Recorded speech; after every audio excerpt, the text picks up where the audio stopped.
We're here live with another episode brought to you by Cowboys, Law Nation, post-game analysis. And remember, you're listening to absolutely nothing but the best. Let's get it. They say really ain't no party like a cowboy party. But what about a Law Nation's groove from my studios to yours? The battle of the NFC East. Cowboys now hold sole possession of second place in the NFC East race. Let's get it. 5, 4, 3, 2, and...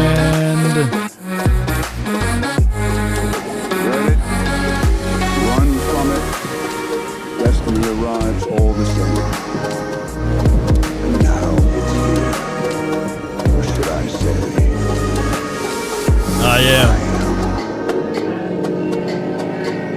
one thing we all adore, something worth dying for. There's nothing but pain. We stuck in this game, searching for fortune in vain. And for those who need to know, did the Washington team win today?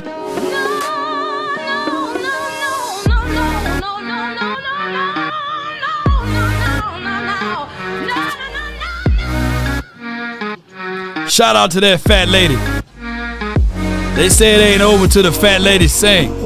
And man, she sing a song full of the hope that the... Come on, baby!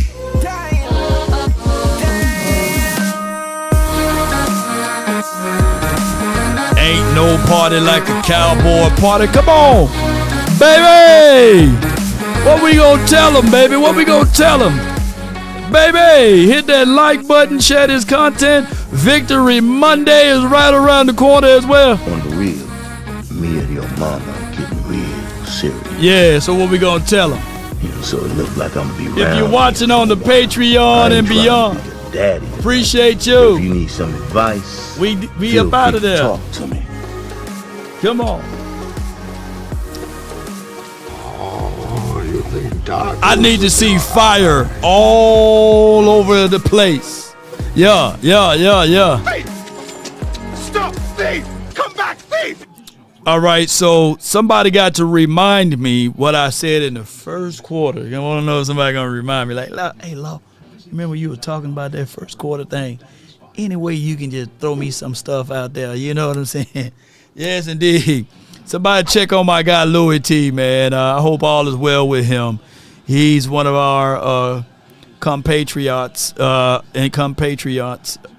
the Super Friends, or cohorts of the Super Friends, and we hope all is well with him. And, you know, the craziest thing about Louis T, the craziest thing about my guy Louis T is that he selected to do this because his father is a Cowboys fan.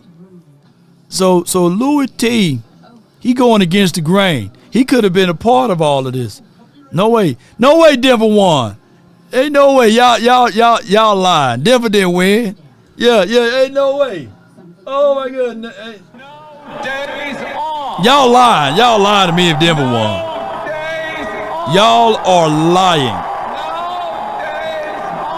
No way. That would be even sweeter. If bad don't, you mean to tell me if Denver won, are you shit? No, Are you lying? Look, if I go over here and Denver ain't winning, I'm cutting the stream off, man. Are you shitting me? Are you shitting me? Put that down in the chat. Are you shitting me? Are you shitting me? I need to see that. Are you shitting ain't me? no way, God.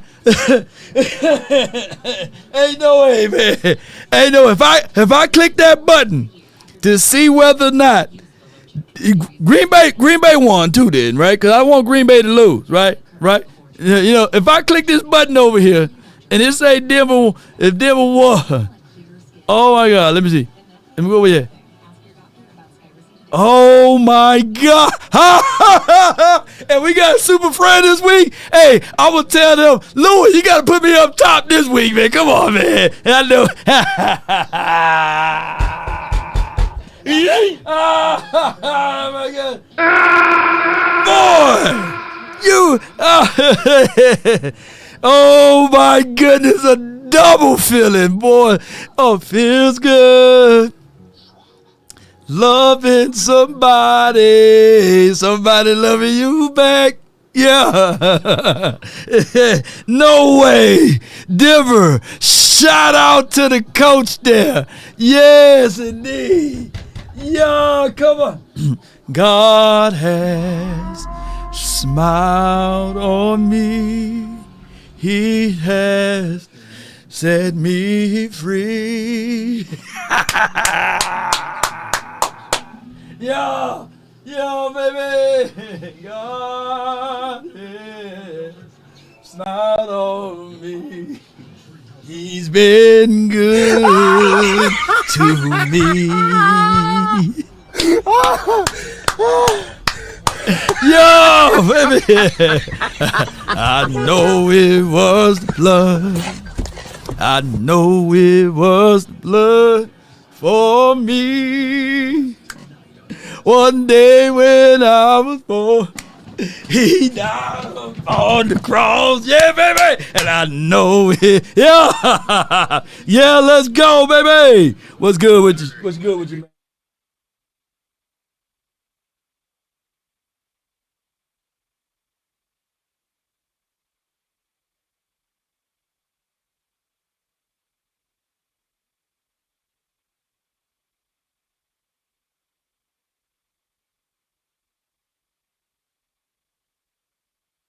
Yeah, my God.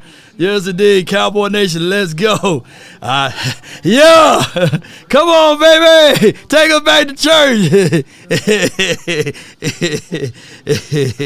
Come on, baby. Let's go, Cowboy Nation, baby. Come on. What's the score? Look, for those who don't know, man, y'all know I've been getting called all type of names. They'll beat me up. Yeah, they was beating me up. But did the Giants win this weekend? No.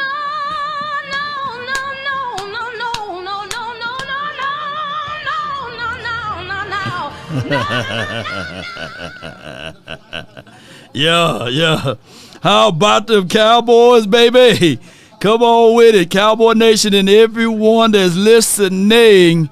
Come on with it, man. Hey. How about them Cowboys, man? I'm finna post something right quick. I gotta post it. But while I'm looking for that, man, let me see if they over here live over here on the Nation over here. Hold on.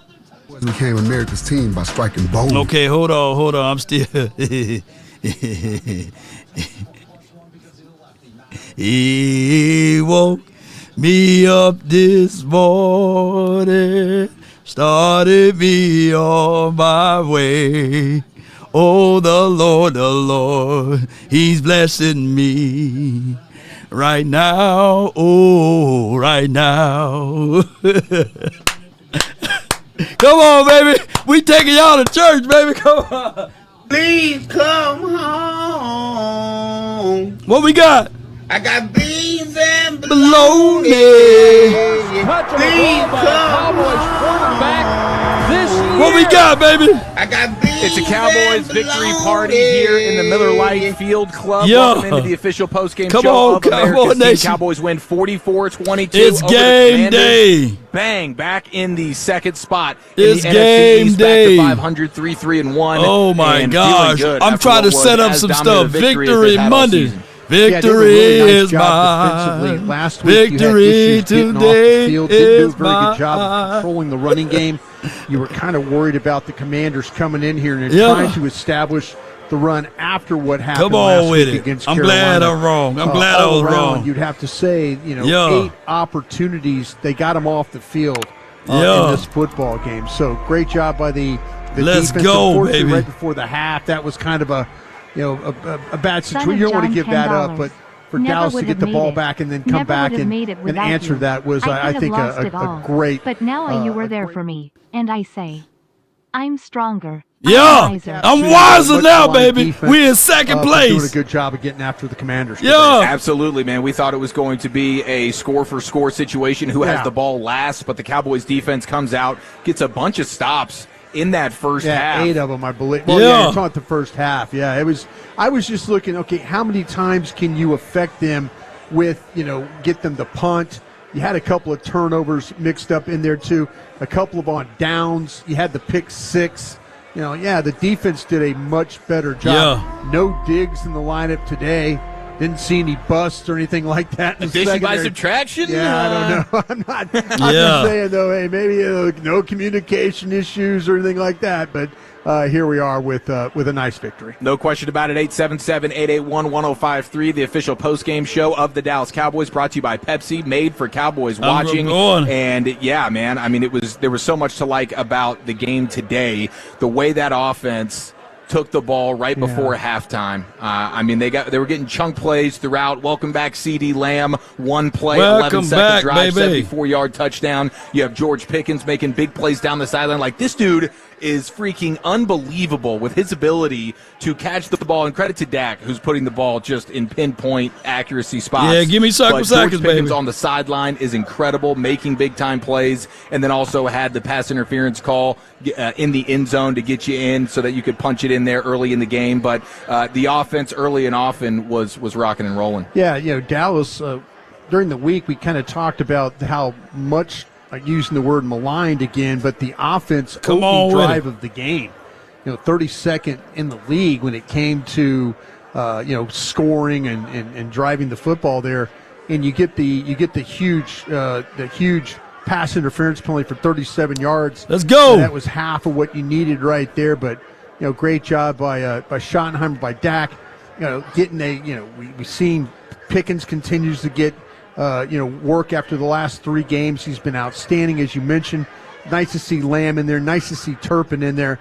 And then with Williams' ability to run the football, though, looking forward to seeing that film later on this evening, early tomorrow morning, and watching how Dallas was able to we talked about running the ball on the edge.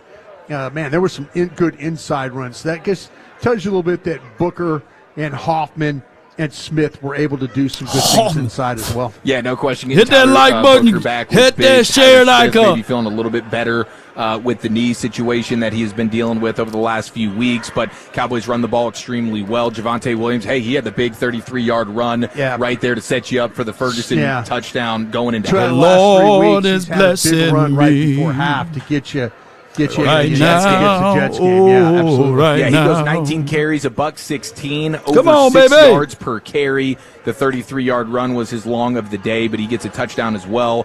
Dak Prescott scrambled a couple of times, and Jaden Blue, 7 carries, 29 yards, over 4 yards per carry. Had a nice one early in the game, getting outside. Unfortunately, that one got called back from a Tolbert penalty. They had a couple of those where they spill the ball outside, get to the edge. Broncos, Williams had baby. one, Blue had one, but you had some holding penalties. Lamb, Tolbert, call it back. I mean, that was really the big thing. You mentioned it coming in the Zebra report. This crew was ready to throw some flags, and boy, did they do that. Yeah, Alex Kemp's crew call a very, very tight game. We were talking about, remember the pass face masking penalties. They've had one a game, and Dak, Dak got that one. Ripped his helmet off right there in the pocket. But Alex Kemp's crew, they're going to call a very tight game. And y'all know if it talks some stuff over here in this group chat. They're kind of a very balanced crew. Coming into the game, there were 88 calls, 44 against the homes and 44 against the aways. And so, but they'll throw their share of flags. Yeah. You had plenty on both sides, but the Cowboys were absolutely dominant. It is the official postgame show of the Dallas Cowboys.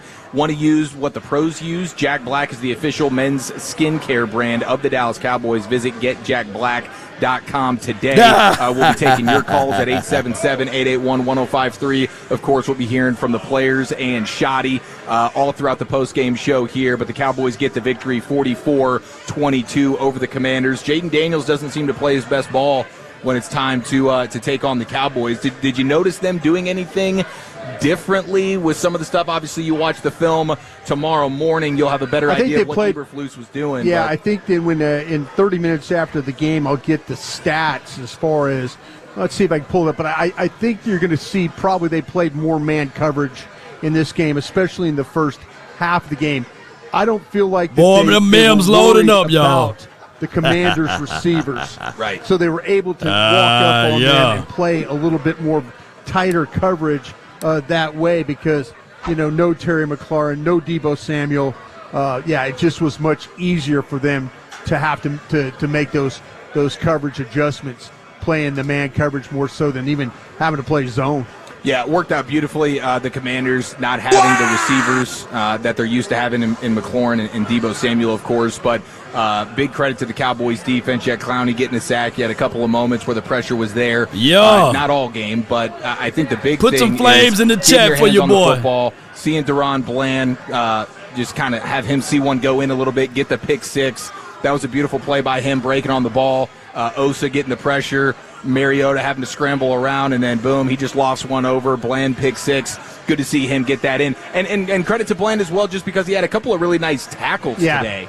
Early in the game, you have the Commanders going for the 2-point conversion, and he stuffs it out 22 to 44, on Jaden baby. Daniels. There was a handful of third down plays where he makes the tackle before the receiver's able to get to that first down marker. Good job on from Deron Bland's standpoint, making some tackles today. But overall, it was just a beautiful sight to see across the board, the way the Cowboys were able to get after it. They continue to put up a ton of points at home. Dallas has scored at least 40 points in all 3 of its home games in 2025. The only other Cowboys team with at least 40 points in their first 3 home games was in 1973.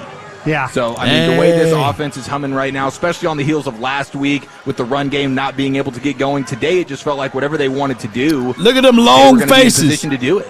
Yeah, Look at them they did long it really faces. nice. Like I say, I think things really helped the fact that the Commanders were down their skill guys, but far more aggressive approach in this football game, getting after. There were times when. All right, Brian, hush for a second, Brian, hush. Being able to compete with my guys and obviously connecting with my man to my right of me. And there's no better feeling than walking in that end zone and celebrating with our guys. CD Lamb with the rainbow tips. When I say the offense, the way it's cooking, makes it look easy right now. That's why I can't work for the Star, man. I be on these boys too bad. Everybody's just doing their part. They're doing the 111th. When you got guys like this and George Pickens, a bunch of guys that love each other, are committed to blocking, it makes it fun. There's been a lot of scrutiny and a lot of criticism about the other side of the ball here. What did your defense show you today? Yeah, they shut up a lot of that criticism. Came out and got the ball, had a defensive touchdown, held this group to, right at 20 points. It was a great performance by them, and that's what complimentary ball is. When we're scoring and they're stopping, games should look like this. CD, finally, you were saying it isn't the rehab as much as it is missing being out here with the guys. What was the hardest part of that for you? You just seen my dog to the right of me. Yeah, exactly. Just being out here building that bond. You know what I'm saying? Just coming out here, laughing, loving, doing what we love together. You know what I'm saying? Competing and just being the best version of us. And I feel like we did that today and we were able to execute. Great win, guys. Appreciate the time, Owen. Appreciate you, brother. Appreciate it. Boy, look at it. Look at their faces. They were rooting for a loss. Touchdown passes, 0 turnovers. Right after that interview, he went inside the winning Cowboy locker room, and we were there as well. Where were we? Dak to CeeDee Lamb for a touchdown. Yeah. Dak to Fergie for a touchdown. Dak to Fergie again for a touchdown. Shamar James, forced fumble. Recovered fumble. Yeah, come on. Mama, there goes that man again. Mama, that man again. Yeah, come on, pump it with. Yeah. Keep stacking. Hey, we back to work real soon. Let's get it. They messy. 1, 2, 3. They messy. We ain't trying to hear Parsons. They messy. But yeah, baby. Yeah.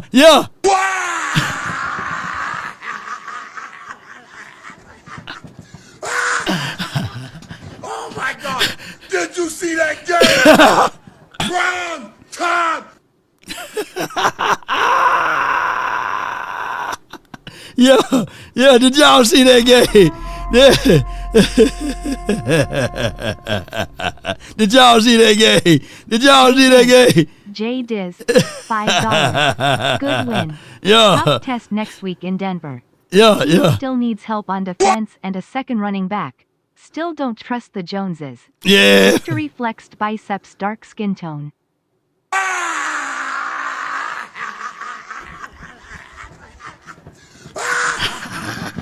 Oh my God! Did you see that game? Prime time. One more time, y'all. One more time.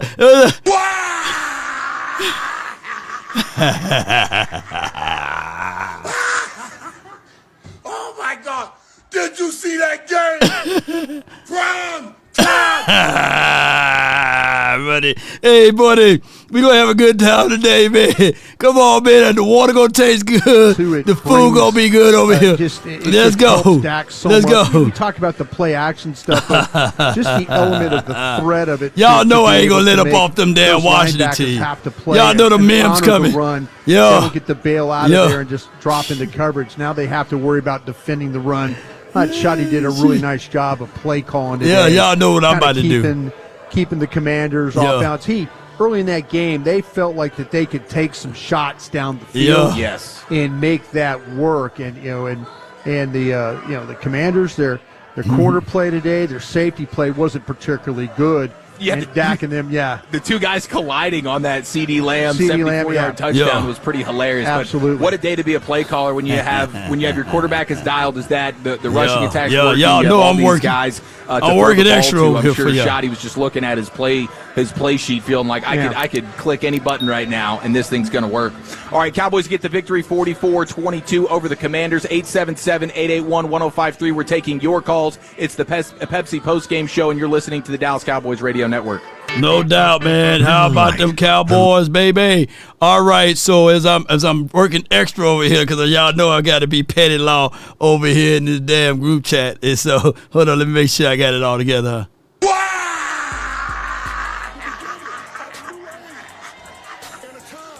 Yeah.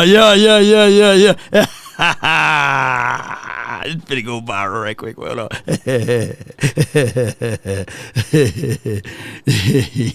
Boy, this is crazy, man. Y'all know how we get down like 4,000 pounds over here, man.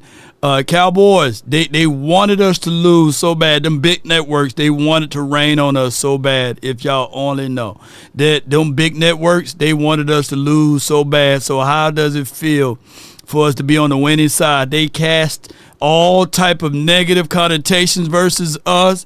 They said that we won't be able to do this. It's going to be a crazy L for us. They counted us out, but they failed to realize that Dak Prescott versus these boys in this particular division, we own them, you know. It's just that if CeeDee Lamb had his hands in this game opposed to what he had in the first game, it would be a nice little sweep for us against the NFC East. But that's okay. That's okay. How about them Cowboys, man?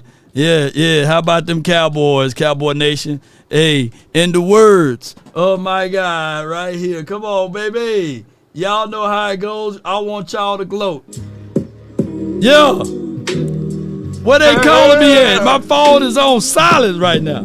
I got my ringer on. Everybody calling me, texting me, paging me, asking me, are you still involved? Where they at?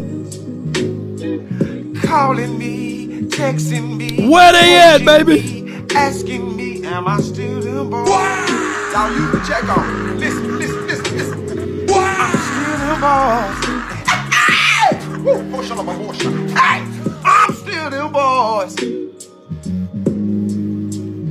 Oh, I'm still. Sing it with me. Sing it with me. Them boys. I'm still them boys. Come on. Come on, baby. I'm still. You still the boys. Yeah. I'm still them boys. Quinn and Joe Witt Jr. I'm still them boys. Come on, choir. Them boys. Where they at? I'm still them boys. Now Where they at? Call and check on the pastor. I'm still them boys. They're still the boys. I'm still them boys. Hey, did the Washington team win, baby?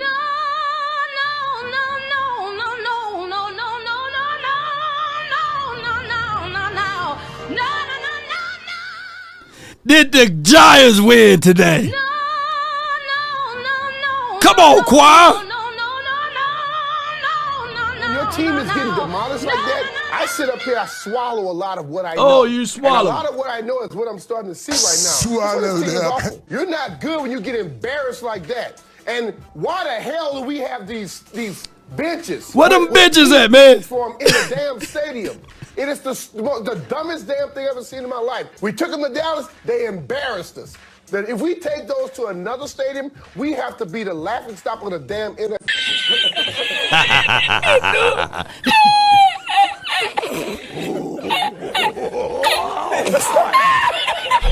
That one tooth in his mouth gave a better fight than the Washington team.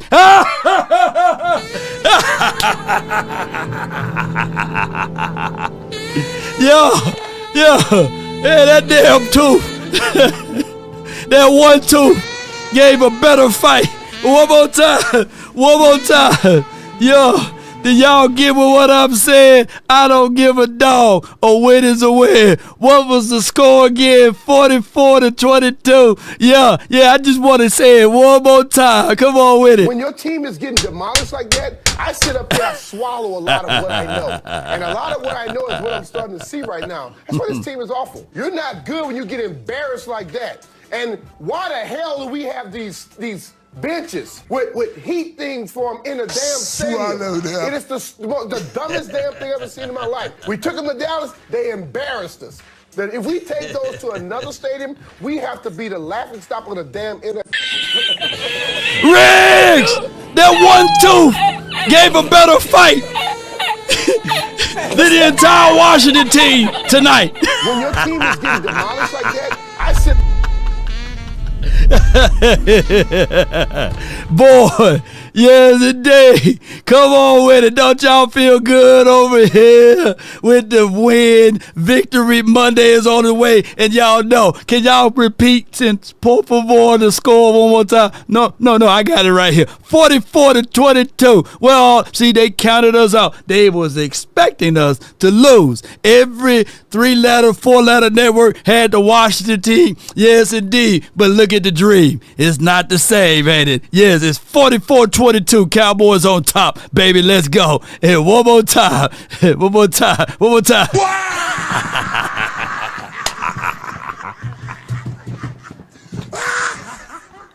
Oh my God! Did you see that game? Yeah, we saw it. Oh, yeah, 44-22. All right, man. How y'all feeling, man? Oh, my goodness. Boy, got gifts and stuff falling up out of the sky. Come on now, 44-22. Can y'all put that in the chat, baby? Can y'all put that in the chat? Come on with it, man. Y'all gonna let me gloat for a second. Yeah. Huge play. Yeah, it was a blitz. Yeah, come on with it. Fumble. I'll be right back. The back. ball right there at midfield. So, yeah, there was some things that Matt Eberflus did today that probably were uncomfortable for him, as far as what he wanted to do scheme-wise. They're playing without Diggs. They're trying to their safeties are down. Bell's having to play. Just a great job of his players stepping up and then him kind of putting them in position to make those plays. We always talk about it. It's kind of cliche to say, but in this case, defensively, though, when you don't have players out of position like we've seen the last several weeks. Now, I will say this. I'm interested, though, in the Zach Ertz touchdown, the first one that they had. Yes. Because it looked like to me we got that red zone. Whoa, what are we doing down there, bit? Definitely a miscommunication. There was something. So I'm sitting there thinking, please don't let this game be that. But other than that one, it seemed that the Cowboys were really, really onto the screws of making things happen defensively. 877-881-1053. Cowboys win 44-22 over the Commanders. Get back to 500. We go live to Dallas and welcome in our buddy Francois. Francois, welcome into the Cowboys postgame show. Hey, appreciate it. Long time caller. It's just been a challenge to get into you guys. And Brian, I've got a couple of questions for you and a comment. One is, I think the reason that they played so well today was because their run fits were better and Yes. their defensive line played a lot better against the run. So it forced Washington to have to throw the ball. And anytime, as we know, when you stop the running game, and you make them one-dimensional, then it makes it easier. But to your point earlier, they were missing 3 of their starting receivers. They won't get that in the next 3 weeks. Yeah, so I'm not convinced yet. Yep. But I'll give them credit and Flus a little credit, for changing things. And obviously, as a defensive coordinator, you can't just coach one thing. You got to be able to coach man. You got to be able to coach cover 4. You got to be able to coach halves. You got to play man under sometimes. So Flus he's got to make certain that he's coaching more than one thing. Now, here's the question, because I don't even want to talk about the offense. We know what they're doing. You remember Carnell Lake, right? I do. Old Pittsburgh Steeler, yeah. Okay. Right. Him and Rod Woodson both made the Pro Bowl as corners, and then later in their career, they moved to the safety. And here's why I say that. Is because you're an NFL scout, longtime scout, and I want to know, do you think Siobhan Revelle, once he's 150%, could they convert him to a free safety because of his length? He's twitchy, he's rangy, because in essence, when you look at the Cowboys secondary and you look down the roster, they don't have any pure free safeties. Yeah. And that's what's missing is a free, a Mike, and a defensive end that commands a double team so it can free up the other young guys so they can constantly be in one-on-one matchups. I appreciate your time. Yeah, thank you. I tell you what, I talked about even playing Diggs at free safety, just if you're playing a rangy guy. Right. A ball-hawking kind of a guy. So I think the thing with Revelle, I watched him play at East Carolina and play corner and play as a man-cover corner. But he does play some zone. But you mentioned how twitchy and long he is. I tell you what, I think he will be one of the best corners you have once he gets healthy. He's just got such a nose for the ball, his length, his range. I think I'm going to play him at corner first and see what I got. I think I got a really, really good player if I do that. Yeah. I mean, usually a last-ditch effort to maybe save a guy's career or extend a guy's career later on. Yep. When he maybe loses a step at the cornerback position. But it's a fair thought because right now when it comes to the Cowboys, I mean, there's really no bad suggestions in terms of how to get this defense moving the right way. Today was definitely a step in the right direction, but still plenty of things to clean up. And as Francois mentioned, I mean, you're not going to be showing up with 3 starting receivers down week in, week out. So plenty more adjustments are going to have to be made. Yeah. Consistency is going to have to be there. And who knows what they do at the deadline. I'm still here, baby. I'm just football games. Obviously, you're going to want to going over everything. A little bit more talent into this defense, no question. But today was a nice step. Step in the right direction, though, as far as knowing you had a compromised offense and taking advantage of that with the way you played.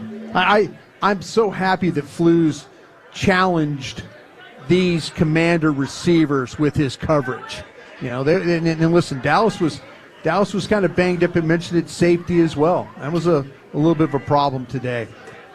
All right, 877-881-1053. Let's welcome in our guy, Big Jim in Round Rock. Jim, you're on the Cowboys postgame show. How you doing?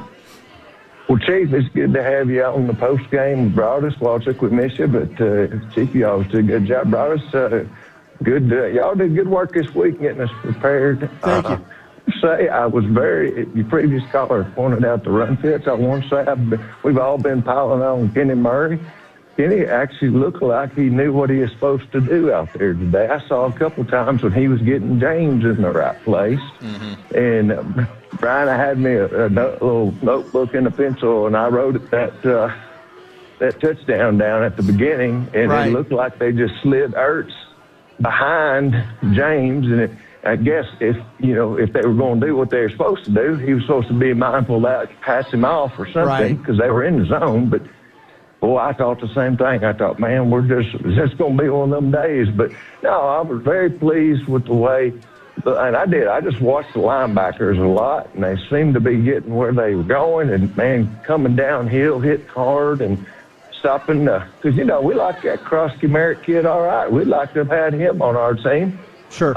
He's drafted right after Maffa. Right. So, I was very pleased. And again, it's at this point, I ain't getting too excited about nothing. Show me next week. And I tell you one thing, Denver's coming off of a huge win, big comeback. You kind of hope maybe they lost a little gas there, and maybe we can catch them a little off guard. But great job, boys. Beat the heck out of after being on a loss after a game on the post-game show. So good, congratulations. Have fun and eat a lot of good food down there.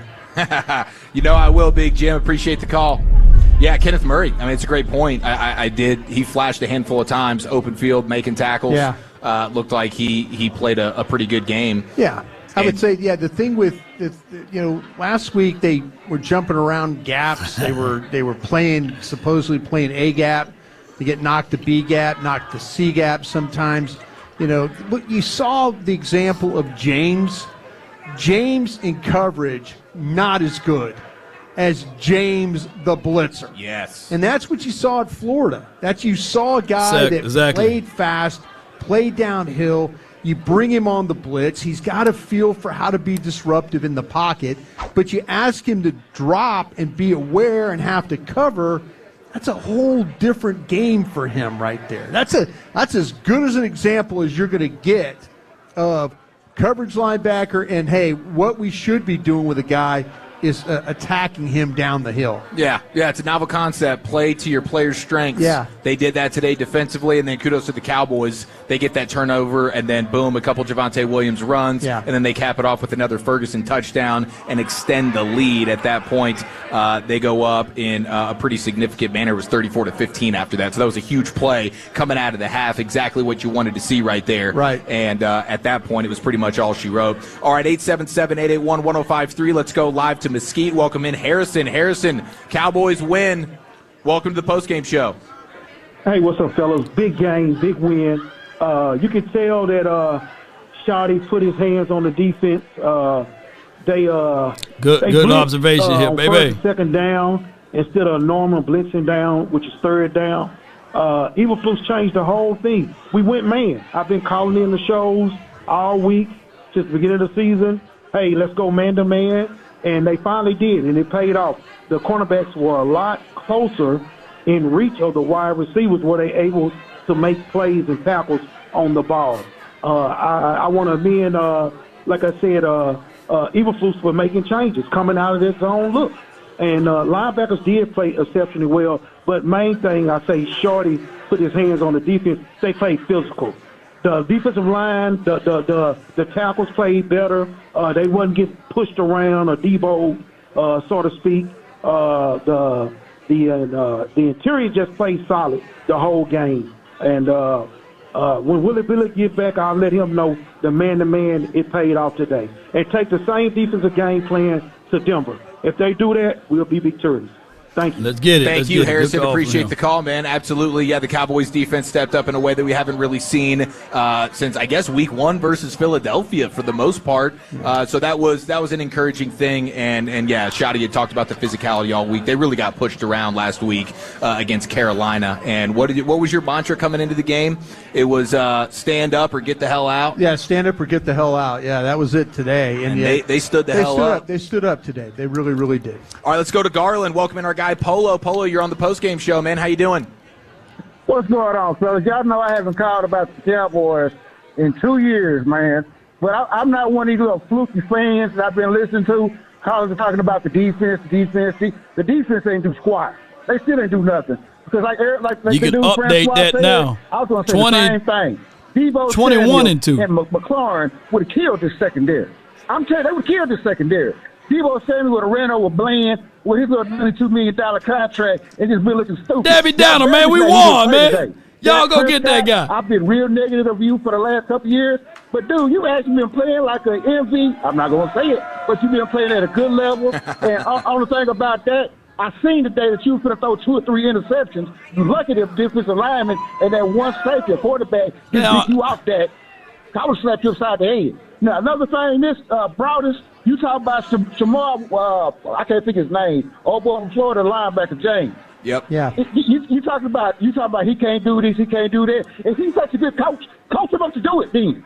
Go stop somebody tight end. Yeah, he did the blitz, he did out there in Florida, but I want to see you get out that line, boy. He gonna get somebody tight end, knock him upside the head. Broadus, I'm gonna go. We'll see LSU next year. Bye, Broadus, bye. See you later, Polo. Thanks for the call. Any thoughts on that one? All good. I mean, listen, Shamar James, a late-round pick for a reason. It's not like this is a 5-tool first-round linebacker that can do a bunch of different things. But overall, I get his point about the defense. This is no time to be complacent. We're celebrating right now. They did a nice job today. Sure. But there's where you really have to give them the credit. Where Polo's talking about the pass game and all that stuff like that. But what you got to give them credit for was, they were compromised. Yeah, they probably weren't going to throw the ball particularly well. I was worried about them running the football, and they didn't run the football today. Absolutely. So if you want to talk about, Debo and would have done this and done that, sure, great. But the one thing, you play who you play and who was on the field, and the Commanders came into this game as being one of the best run offenses in the league. And they doused of your NFL career. Congratulations. Well, that boy got dressed real quick. Clark here as well. Donovan, I'll start with you. What happened on that play? You finished with your first sack and able to piece it together for that one. Yeah. Dude, I would just say it was a play with strain, honestly. I wasn't really supposed to be in the spot that I was in. We had a pressure coming from the outside, and quarterback stepped up, and I kind of just strained to finish, and then that was my first sack. So. Yeah, it felt good, right? It felt great. Get that there it is. First of many. First of many, and it was funny when we were getting ready for this live shot. I asked both guys, "Is there anything you want me to ask about?" Kenny was the one that brought it up. It was the first sack. So, what was it like getting to see his success and a young buck like him trying to step up into a big role? I mean, I just know what it's like to be a rookie, and you being so close, and you got so much stuff. You expect so much out of yourself. And, you want to go out there and get sacks and make all the plays and all that kind of stuff.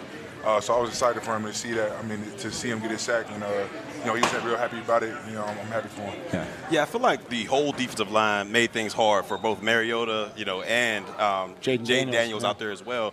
Was this a different game plan, or was it more just guys winning the one-on-one opportunities? I just think, when we stopped the run and, force guys to pass, we got a lot of guys that can we make still plays, the number one offense, baby. Game.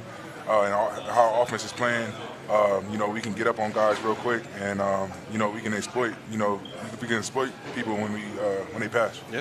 And you were able to piece it all together as a unit. Did you feel like this was your best complete defensive performance that you've seen this season? Yeah, I would say so. I think we took last week very personal. We got in the film room, and myself and Kenny, we talked about it.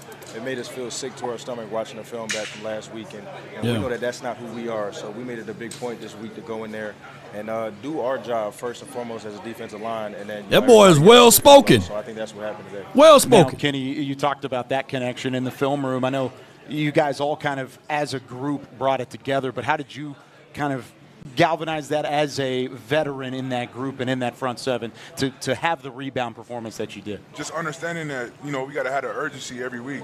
You can't take no weeks off, and you got to just, it's a week-to-week league. 1 week you're going to be the worst defense in the league. The next week, we made a lot of plays. Look at them headsets they got. So, we can't listen to none of that. We got to just, stay focused and just have that urgency. They improving on the audio. A real quick one is, how is Eberflus still on that no-loaf protocol when it comes to the defense? Like, everybody's got to go run into the ball, lights out, like your hair's on fire out there. Oh, yeah, that's his standard. That's his standard. I understand it, for sure. He played for Eberflus when he was a linebackers coach back whenever he was here with the Cowboys first. He's still on that no-low protocol. Oh, yeah, that's 100%. What was the biggest change that you guys made from last week to this week that led to some of that success? It wasn't nothing, special that we did. It was just us plainly just doing our job, being physical at the point of attack. Just understanding, their run game, they're going to use the quarterback a lot, and we had to be smart with that stuff, and we just played off each other. Donovan, as a rookie in this league, how much have you learned from guys like Kenny Clark in that defensive line room? Even though you don't play the same position specifically, you guys learn a lot and play off of each other quite a bit. I learned a whole bunch, and I'm blessed to have a room full of vets, and good vets at that.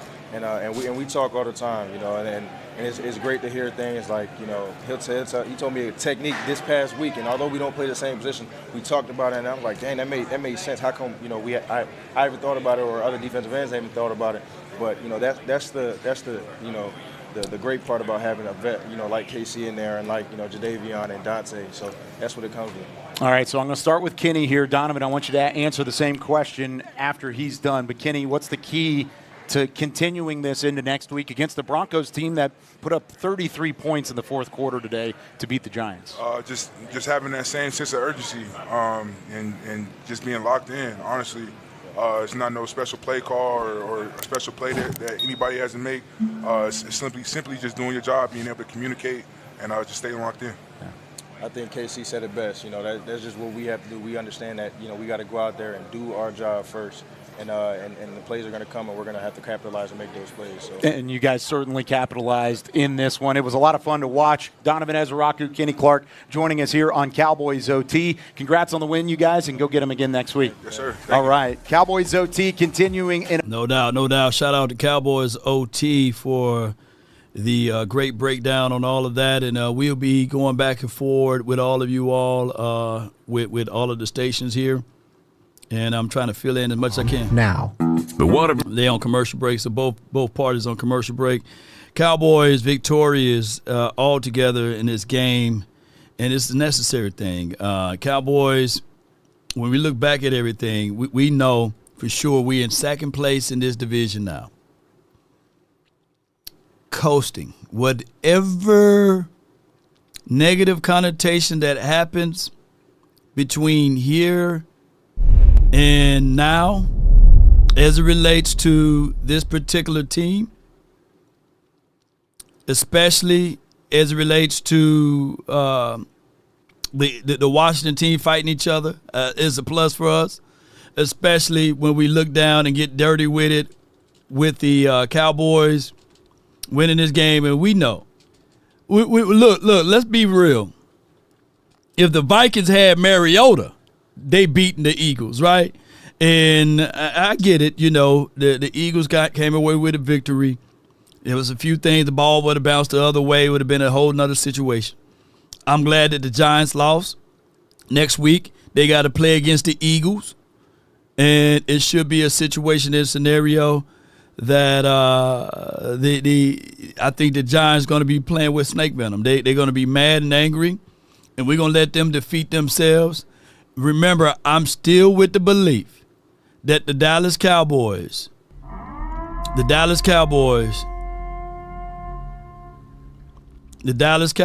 overall collectively, baby, is versus the Cowboys. The only team that can stop us is us.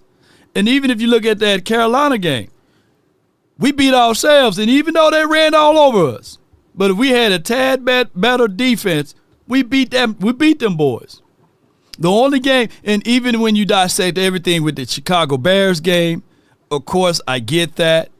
We had turnovers. We lost some momentum when CD got hurt or what have you.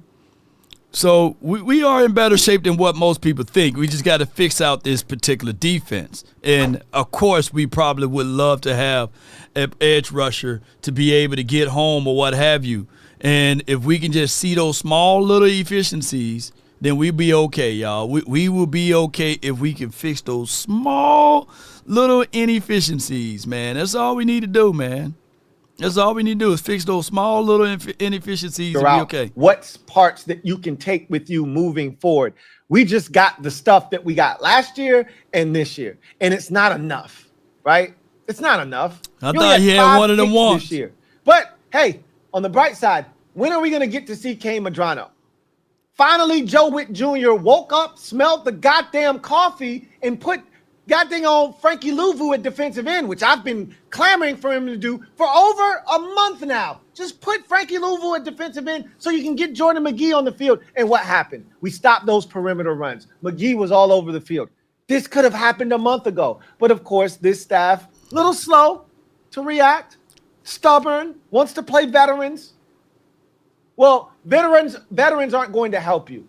Zach Ertz isn't a part of our future, unfortunately. I hate that we're wasting whatever's left of his career. I hate that we're wasting whatever's left of Bobby's career. I hate that we're going to waste whatever's left of Von Miller, who actually played well tonight.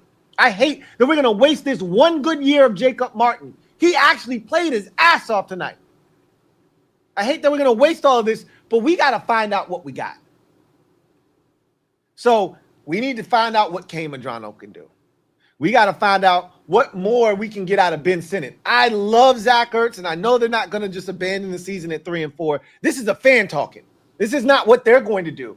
They're going to continue to fight, scratch, and claw, but they're not beating Kansas City. They're not beating Seattle, and they're not going to beat the Detroit Lions. They're 3-7. You can go ahead and put that in the books right now. Your season is done. So what I want to do as a fan, and again, this is not what they're going to do. I don't expect them to start doing this stuff till we get to right around Christmas time when the season is really done. But we're cooked. This season's done. And it's a shame because the injury reaper treated us like we owed him money or something. I mean, he really got after us this year. The injury reaper made a mockery of our season. We never got a chance to actually see what this shit was supposed to be. And I know so many people are going to blame Terry McLaurin. And I'm not going to stand in the way of you doing whatever you feel like you need to do to cope. Yeah, I love that. I love that. You know, that feather. So he said that they done for the season. You know what I mean? It's not like, you know, they done lost every game, you know what I'm saying? That one little feather, it landed on the doggone shoulders of the doggone Washington team, and it broke them, you know. So now we got that, you know what I'm saying? And with that being said, there was almost another feather that landed on them damn Eagles, man. Man, boy, hey, I can see them. I can see the Cowboys, man. We winning the damn division, boy. Hell yeah. He said it now. Y'all can clip it. He said that they cooked for the season. He said it. Yeah, I didn't say it. He said so. When your team is getting demolished like that, I sit up here, I swallow a lot of what I know. And a lot of what I know is what I'm starting to see right now. That's why this team is awful. You're not good when you get and I was embarrassed telling Eric, like that. you And watch me in Florida, it's not, these let's cover bitches. Zach Ertz down on the goal line. No, right. It's let's rush and be disruptive in the pocket. And you know what? Maybe next year he won't lose track of Ertz down on the goal line. But, but okay, whatever. No, I love the kid. I think he's Murray getting better every week. He is. Yeah. He absolutely. I thought Murray played well. Yeah. I thought easily Clowney played his best game. Right. Easily. So that's the game that was in front of them today. And next week will be something different. But I think the encouraging thing is, Eric, that you know you can do it. You know that if you mix the coverages. Somebody asked him, I think it was Todd Archer, I think, asked Eberflus on Thursday, when you talk about, doing anything possible, does that include kind of sometimes playing the way that you really are not comfortable playing?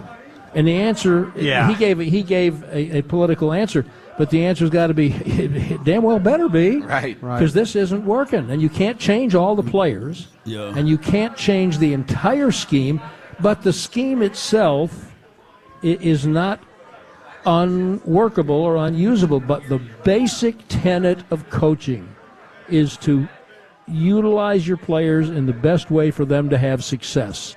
I think, based on my years of coaching, just repeating everything Broadus has taught me over the years, I think it's fairly evident that for most of the first 6 games, they didn't do that. They tried to make the system, they tried to make the players fit the system.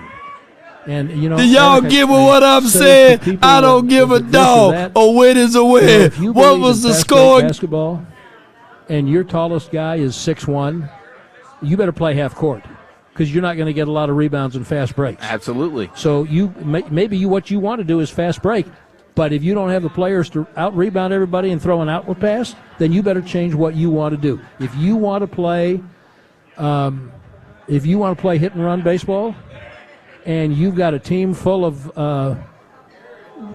Vaughn, the first baseman at Toronto, if that's what your whole team, you're not going to play hit and run. Mm-hmm. Then you better find a way to work or walk and hit a 3-run home until you get the guys you want. That's coaching. Brian, we saw Chan Gailey fall into that trap. We sure did. He did not fit the system to the players. He tried to fit the players to the system, and he was in the playoffs both years. But I just think it's basic coaching, and I thought they did a much better job of that today. By the way, Schottenheimer's done it all year. Yes.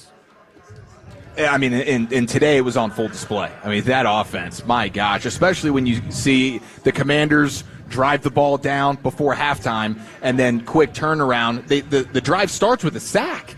And you're almost thinking, oh, no, like that's the one thing that you really can't have happen. And then it's Pickens' big play, Javonte Williams' big play, Ferguson touchdown. You have an 11-second drive with C.D. Lamb and the bombs. I asked Babe at halftime, we were off the air.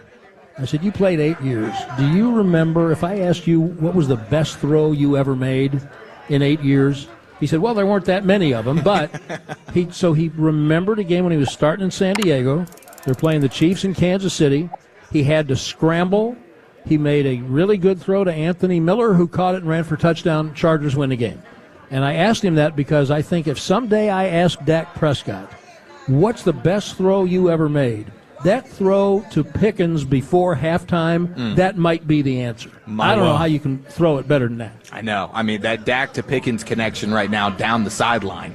I mean, it's incredible ball placement, and then it's incredible contortion and body control on behalf of Pickens. Yeah, and it's not just on the sideline, though. Yeah. I mean, Pickens, all that contortion and gymnastics, we've seen him do it in the middle of the field, That's too. a great point. He is rare ability to track the football. Yes, he does. He does. Yes, his ability to know exactly where to put his hands as he's tracking the ball is and that unmatched. throw, he didn't have to extend his arms. No. He didn't have to reach. He just held his hands out. 44 yards over his shoulder, and he caught it waist high. How do you even do that? Looking back into that sun, too. Yes. That little bit of that sun strip How do you right even there, do that? What a throw that was. Yeah. No question. The way Dak's playing right now, the entire offense, it's nice to see all the ingredients at play. I just imagine Schottenheimer's looking at his call sheet feeling like, man, I could dial up whatever I want right now. Yeah, and that's good. I mean, he's got versatility, and you've got other receivers who can do things. You've got a tight end who can do things. You've got, a running back who's pretty good. Yeah, the running game, I think, has helped overall. Yeah, no question. And this offensive line, we'll look at this later on tonight or tomorrow morning. And you'll see Booker and Steele and those guys. I was happy to see Blue have a couple of opportunities. Tyler Smith, I think, had some very big plays. Yeah, I think they did a really nice job up front. No question about it. Brad Sham, you're the man. We appreciate the time. Good to see you. How did you get to draw triple duty? A little bronchitis. It was a question. He asked you if it was a must-win, and we had to make up for it. What must-win. He lost. What's Wolchek's weak excuse? Bronchitis. Bronchitis. Yeah, I believe that's what got him. These kids, man, they come home from daycare. So let me just say this. Let it be noted, he wasn't here for this game. Yeah. This result, this production. I mean, I think that when you go back and you look at the film and you say, what did we do that was better and different? Well, maybe it was Eric was on the whole day. Hey, and let me tell you another thing. Pre-game adjustments, When I tell you Alex Kemp's going to throw some flags, listen to me. Oh, my. I listened right away. Yeah, listen. Did I not bring it up? And I said, okay, Broadus warned us. Yep. And holy cow, it's like the United Nations. There's flags everywhere. There is. The legendary Brad Sham, ladies and gentlemen. Night, appreciate boys. the time, Brad. There he goes. All right, 877-881-1053. Let's go ahead and get back to the phone lines for a moment, and then we'll get to Shoddy at the podium. But I know Derek in Brooklyn's been waiting for a while, so let's go live to Brooklyn. Welcome in our guy, Derek. Derek, welcome into the postgame show, brother. How you doing? How y'all feeling, though? How y'all feeling? I just wanted to say, if you've been watching Dak Prescott play football throughout his career and you still think he's a bad quarterback, I don't know how to help you. Yeah. It just doesn't make sense. Amen. That's it.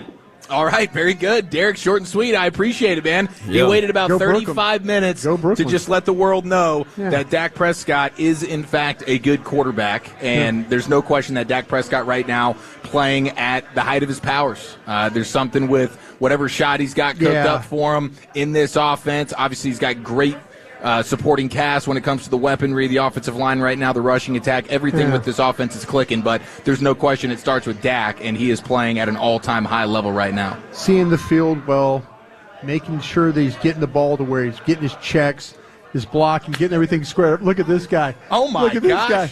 Oh, Look at my this guy. gosh. Look at this guy, man. Good to see you, brother. We got Mr. Des Bryant, 88, in the building. What's good? Look at this guy. Hey, we got to get you a headset, Des. Right here. We got to get you a headset, Des. Here we go. Oh, now the party's getting cranked up. Look at this guy Here right we here. go on the Pepsi postgame Look at that show guy right with there. his cowboy hat on, repping the 88. As always, Good to see you, Des brother. Bryant, ladies and gentlemen. How about you? How you guys doing, man? How much you win on this game today? I know you probably loaded up on it. You know what? You've been on fire. I did a Cowboys Commanders parlay. Oh, sure you did. Ooh. Sure you did. All of my Cowboy picks hit. So I had Javonte scoring the touchdown. Yeah. I had Ferguson scoring the touchdown. You're amazing. I had CD going over 50. I had George going over 50. CD for 5 catches. Yeah. George for 3 catches. Yeah, okay. Oh, that's right. And that's because Jaden got hurt. Yeah. He was 40 yards away from 200 passing yards. Yeah, he was. That's all you needed. And I took Cowboys money line. Yeah. There you go. I tell you, you're such a fun follow on Twitter to learn all that stuff, I'm man. just saying, man. You're doing a great job. You know what it is for me, it's a matchup thing. Yeah.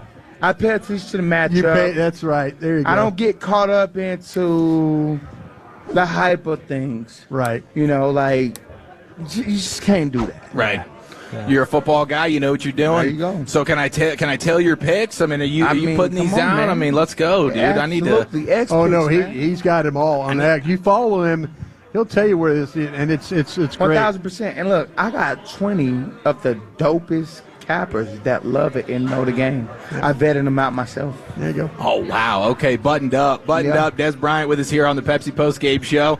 Okay, so, I mean, how about this Cowboys offense right now? I mean, damn, let's talk about Dak Prescott. Let's do it. Drunk 88. Dak Prescott is awesome. I went in the back and I talked to Dak, and I told Dak, you know, hey, look, man, I got to be transparent, man. Like, and no shot at Eberflus. No. I love the Cowboys. You do. But by far, this is the weakest defense Dak has ever played with. Mm-hmm. And to see Dak show up the way he's showing up, playing at a superior level, MVP level, by the way. Facts.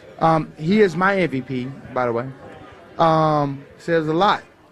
You know, but what I would wish, what I want is, come on, Jerry, let's go get a couple of players that can help out. All we need is a decent defense. And if we get a decent defense, hey man, we can make a run. No question. You got a position in mind you want to trade Safety. for? You want to trade for safety? I love to see a safety. Okay. We keep Donovan Wilson because I like his fire, I like his passion. Yeah. But we still need another safety. Yeah. And I think we need an end. We need some pressure. We need to get some pressure. Right. Okay, you're speaking my language right now. I mean, And maybe a linebacker. I was thinking the linebackers. What I was maybe looking one at. at every level. I think we could use that, right? 1,000%. So are you in Jerry's ear? Are you letting him know? You shoot. Des, tell Jerry to go get Jeffrey Simmons in the edge rusher. You know, I was just, I talked to Jerry several times, and I was just telling him, like he loves you, man. Yeah, I love You know Jerry. that, you know, man. like He loves you. I used to tell people all the time, it's a love-hate relationship. Yeah, it is. but- Yeah, love hate. It's business. Love hate. You know, but I love Jerry because I learned a lot from Jerry. Yeah. You know, at the end of the day, Jerry is not Jerry without Jerry, without him Yeah, being exactly, who he is, yeah. and that's where the love come from. Yeah. You know, if that's my inspiration, and I ain't afraid to say that. You know, so I'm thankful he gave me my opportunity. It's no Des Bryant without Jerry or the Dallas Cowboys. Thankful about that, but but as far as that defense, we need a couple pieces. How about all these wide receivers? I know, Oh my God. Pickens. All you needed to do was get him away from Pittsburgh, right? That was it. 4 routes and a quarterback. That's all he did in Pittsburgh. Now he comes here and just. I was just talking to Nick Eatman. Yeah. About George Pickens. Yeah. And like I said, I got to be transparent. Yeah. And you always were. Like, let's get George now. Let's wrap him up now. Yeah. And at the end of the day, like, why not? Yeah. You know, he loved being here. Yeah. At the end of the day, like, I think he loved it. Would you agree? Yo, for sure. Like, why would you not? I mean, he's eating right now. Yeah. Like, and I would tell George straight up, George, I guarantee you, brother, it won't be like this nowhere else. Yeah. You know, it won't be like this nowhere else. You and CD, you guys are dynamic.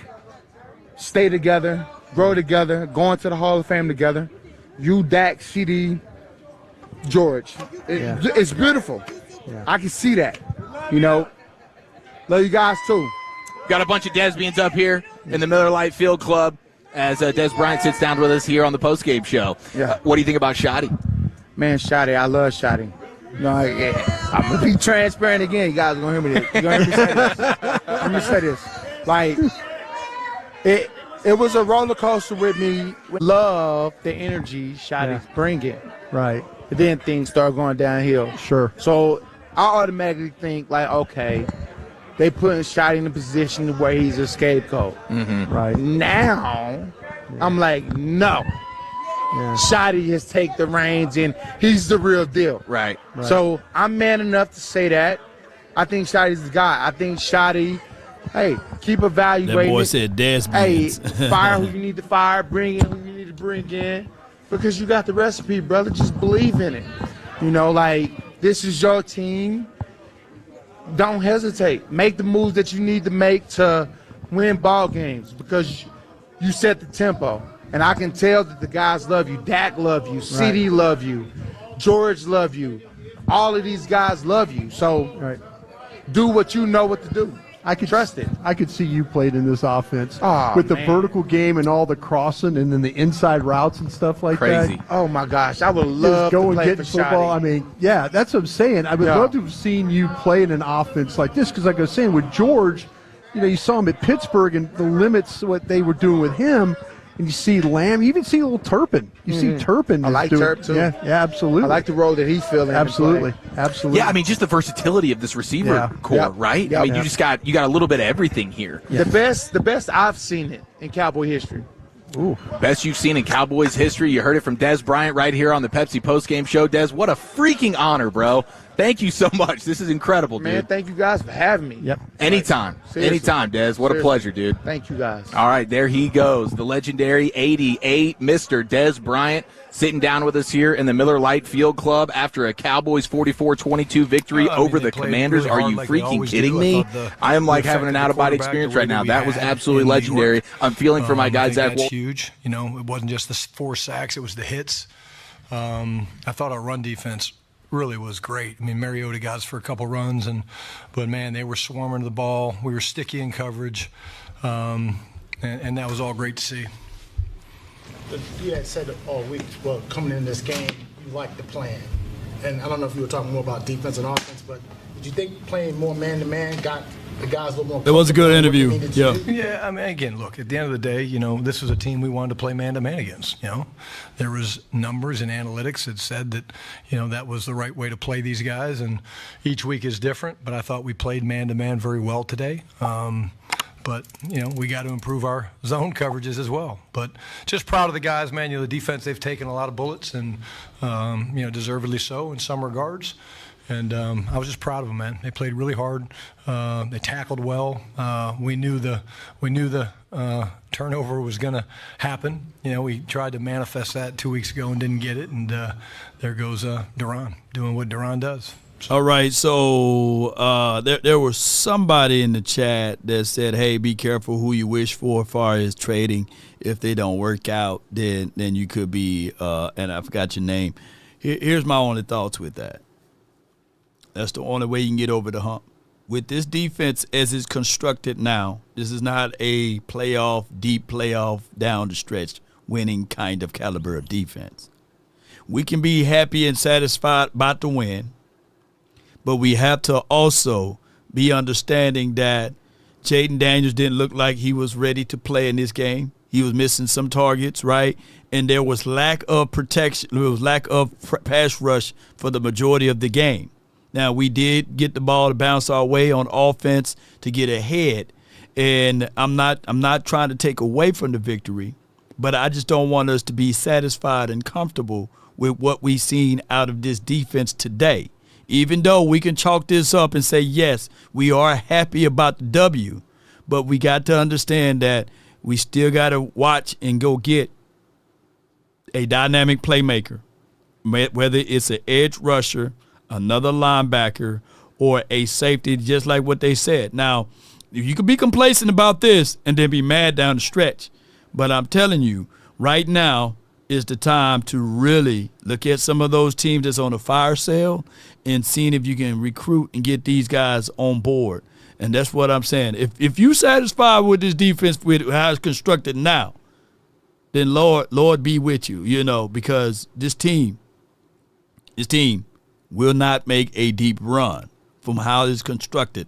And I'm just telling y'all the truth. I wish I could tell y'all otherwise. Clarence Hill, DLLS Cowboys. This is not about Diggs, but when you announced that Diggs was going to be out, it seemed like that's a huge disappointment. Not that you weren't disappointed, but you were in a great mood, and to me that told me you felt good about the plan regardless. Yeah, no, I mean, look, yeah. You guys know me. I mean, I am who I am, and I don't change. Again, I'm disappointed for Trey. You know, he wants to be out there playing with these guys, but again, I like the plan on both sides of the ball. I thought we executed the plan on both sides of the ball. It was great to see guys step up and make plays. I mean, Triquez did a really, really good job for us. You know, again, just a couple guys got banged up and they came back. I mean, that just shows you the toughness of that group, man. K9 and Kenny Clark, and it was great to see Easy get his first sack, and Jadavian. That was really cool. So just really proud of the group. But it's one game. And it's just a championship opportunity that we seized, and we got another one coming up next week. Speak to individual change. Coach Schottenheimer happy after the win. Hey, you cut that man real short. Shout out to them. All right, so with that being said, we're going to try to get as much information as we can out of this. Appreciate them boys right here. Speaking of that, let's get these guys on. You guys having together? Super fun, super fun. We talk about this every day. Just grateful for each other. We compete with each other every day, and I feel like the best part about it is that we want each other to win the most. So, how do you feel being back out there? It's exciting, man. I'm watching my dog go crazy for the last 4 weeks. I'm pretty sure he enjoyed it, but I'm just taking the load off him a little bit, and making them play true, you know, to the offense and to what we got going, and it's fun. On that touchdown, it seems like George helped you swing open. What was that play? That's no surprise to me. He always helped him, you know what I'm saying? And that's why we brought him here. It's exciting.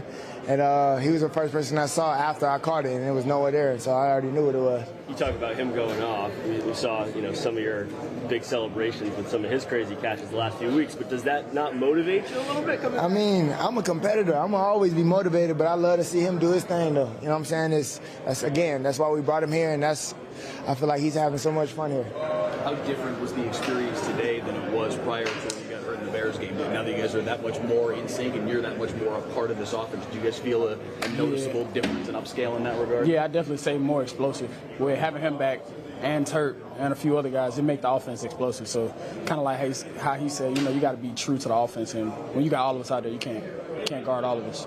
George, your numbers weren't the same when he was out, but the impact was with the big catch before the half. How much did it feel like you were still having that impact even with him back? Kind of like you said, me knowing that I can impact the game right before the half, we get points before the half, helping the defense, you know, they come out in the halftime, we got to stop Jaden Daniels. So I feel like I still affected the game in a positive way. CD, some touchdowns are better than others, but when it's a long touchdown, you two are running side by side like that, what's that like on the field with your guys separated all the way down the field? At that point, that turned into our touchdown. You know what I'm saying? And it's just, again, it's whoever brings the ball in. And I feel like with that, short, sweet, and simple, let's continue to do that, and many more in the future. Do you feel like you're a touchdown too? Yeah, I was super excited. His first game back from the injury, you know me, I'm just super excited, and I'm glad we got the dub. George, bring us through the celebration. Was it smooth? Were you happy with it? Super smooth. Super smooth. How excited do y'all get when Jake Ferguson has a big game like tonight? Man, it's really just everybody, all pieces to this offense. And Ferg, we know he's going to do his thing. He's going to get it by any means, and we love that about him. He's gritty, he's a hard worker, and he deserves it. Part of the number of offenses with this franchise. Where does this one go? This one the best one I've been on, and I've been on some great ones. It's just the way that we can move around these pieces and these players, and everybody know everywhere to go. We can line up faster than any. It's tough. It's tough. Last 4 games, Dak, 13 touchdowns, no turnovers, over 1,000 passing yards. That's Fodak, 20 man. passer rating. That's Dak, man. Have you ever seen anything like this? Nah, I haven't, and I'm sure he's going to continue to do that. And again, it's only week 7. We still got plenty more to go, so much more work to do, and we got to get better as an offense. Obviously, I feel like there's some meat on the bone that we left out there, and I feel like we can get better. Just knowing Dak as you do. You can hear. No doubt, no doubt. That is over OT by Cowboys.com. All right, so since we are cookie pressure for time, I just want to be able to go ahead and open up and cut open the phone line for your mind. It starts from the first phone call. Most of the time, you're going to talk to Gene Burkett, a 30-year partner. You're not going to talk to some employee that just got put on the phones that day. There are things that are so crucial, especially if it's a cataclysmic event, to have our experts get out and look at the vehicle, witness statements, photos, the whole thing. Call Frenkel first. Chosen by the people, feared by the insurance companies. Call Frenkel first. No doubt. Be sure to reach out to Frenkel and Frenkel Personal Injury Lawyers, backed by over 100 years of combined experience. And they understand the cost that is involved. They're located here in the heart of Dallas, so if you're an offender bender, if someone T-bone you on the highway and stuff like that, be sure to reach out to our proud partners, Frenkel and Frenkel Personal Injury Lawyers. And if you can't dial that number, just visit frankelfirm.com. And with that being said, 657-390-7391 is the hotline for your mind. I have from the 206, you're live in the mix. Talk to me. What's up, family? How you doing? Not much, man. How you feel from this game? Hey, with my weight, I said we was going to have either way 40 points. Yeah. So I got that right. You did. Yep. Was that you? Somebody Yep. said 40-20 was the score. Was that you? Or Yeah. somebody. That was you? I said 41 to 38. Okay. All right. I'm looking for that person who called in. He said 40-20. But what you got, man? What you got for this one, bro? Well, what I got is what we need to do. 3 moves. Mm-hmm. I'm not worried about the offense. I do want to trade Tolbert, though, because I know a team needs Tolbert. He's going to be a free agent anyway, because my main concern, I got to sign number 3 right now, just like Dez Bryant said on that show. Sign the kid now and get him out the way, Jerry. Don't be playing around. You got enough money, too. Don't mess this up, Jerry. Jerry, if you listen to the show, man, Law, now I gotta go with Boss Cowboy on this. Y'all gotta do a game plan. Get this number 3 out the way now, so we ain't gotta worry about it, man. Yeah. And then what you need to do is make 3 trades. Teams is about to they gonna trade. Miami gonna trade, and Pittsburgh. You could trade Diggs to Pittsburgh and take Fitzpatrick. They'll trade Fitzpatrick because Fitzpatrick they want to trade Fitzpatrick. So we'll take Fitzpatrick, put him at safety, bam. And you give Diggs to them. He out of here. He's happy now. Wait a minute. Then, like I say, go for Fitzpatrick's Simmons. on Miami. So what you saying with Steelers? Oh, yeah. Fitzpatrick on Miami. Yeah, there you go. Yeah. Trade Fitzpatrick. Yeah. Because Miami about to do a resale. Trade Fitzpatrick and trade Diggs to one of them teams in Miami or there. Because his contract's about to end anyway. So, they about to be in a rebuild. They don't mind. And then we just take Fitzpatrick, and you get that one. It ain't the DN. You get that Simmons to put him on that line with 97 and 95. It's gonna be sack attack. No doubt, man. Appreciate for calling in, man. Thank you so much, bro. Good show. Hey, and when you go on that show, Terry, your boy, the big head bragging from the Washington. He's like, he was so confident. I want you to tear him up for me, man. Tear his butt up. No doubt, man. I got you, man. That laugh is diabolical, man. Thank you for calling in. That is MJ, man, and always delivering some good information for us on his thoughts and ideal of the game. All right, and all day. But let's get to the skill game, brought to you by Sleeper. We'll come back on the other side and get to the comment section. The skill game, brought to you by Sleeper. Yeah, all right. And that's the skill to play the Bills, man. All right, appreciate my guy over there. All right, let's get back to it. I got the next caller who's been waiting patiently over here. I got Darius from the 214. You're live on the Nation. Talk to me. Law, it's going to be on false prophets, but You cutting the show on Friday. You cutting in and out. Oh, I'm cutting in and out. Yeah. Yo. Yeah, you back now. I'm still cutting out. No, you good now. What you got for me? Okay, cool. It's gonna be a lot of false prophets. If you go back to that show where you was doing the scope predictions, I was the first one that said 238. The 38, I was off, but I did say 42 though. You said. But I also want. Okay. But I also want. Can you still hear me? Yeah, I can still hear you, bro. Yeah. Okay. The other thing I want to say too, as well, is I've been said about Dak Prescott. If you get him the right head coach, you will see a different side of him. Right. That's what's happening right now. You see, you like back in the day, you would see Dak forcing passes into coverage, and you sitting there scratching your head like, why is he doing that? You notice he haven't done that all year. Yeah. Big games or not, he's not forcing passes into coverage. I wonder why. Maybe it's the system. Maybe it's the coach. Just an interesting thing just to think about. You know what I'm saying? That's the first thing. That's the second thing. The third thing I want to say was, do you remember the days where you used to always say, can you name any of the offensive linemen for the 49ers? You can't. You want to know why? They only got Trent Williams. And everybody else, they're phenomenal. They marginal, but they play phenomenal. Right. It's interesting. Can't you say that about the Dallas Cowboys offensive line? Ain't this kind of interesting? We had a lot of guys to go down. You know what I'm saying? You got all these, I want to say no names, but other, like people from just fans of other teams, they can't name nobody on their damn offensive line. But they play really well.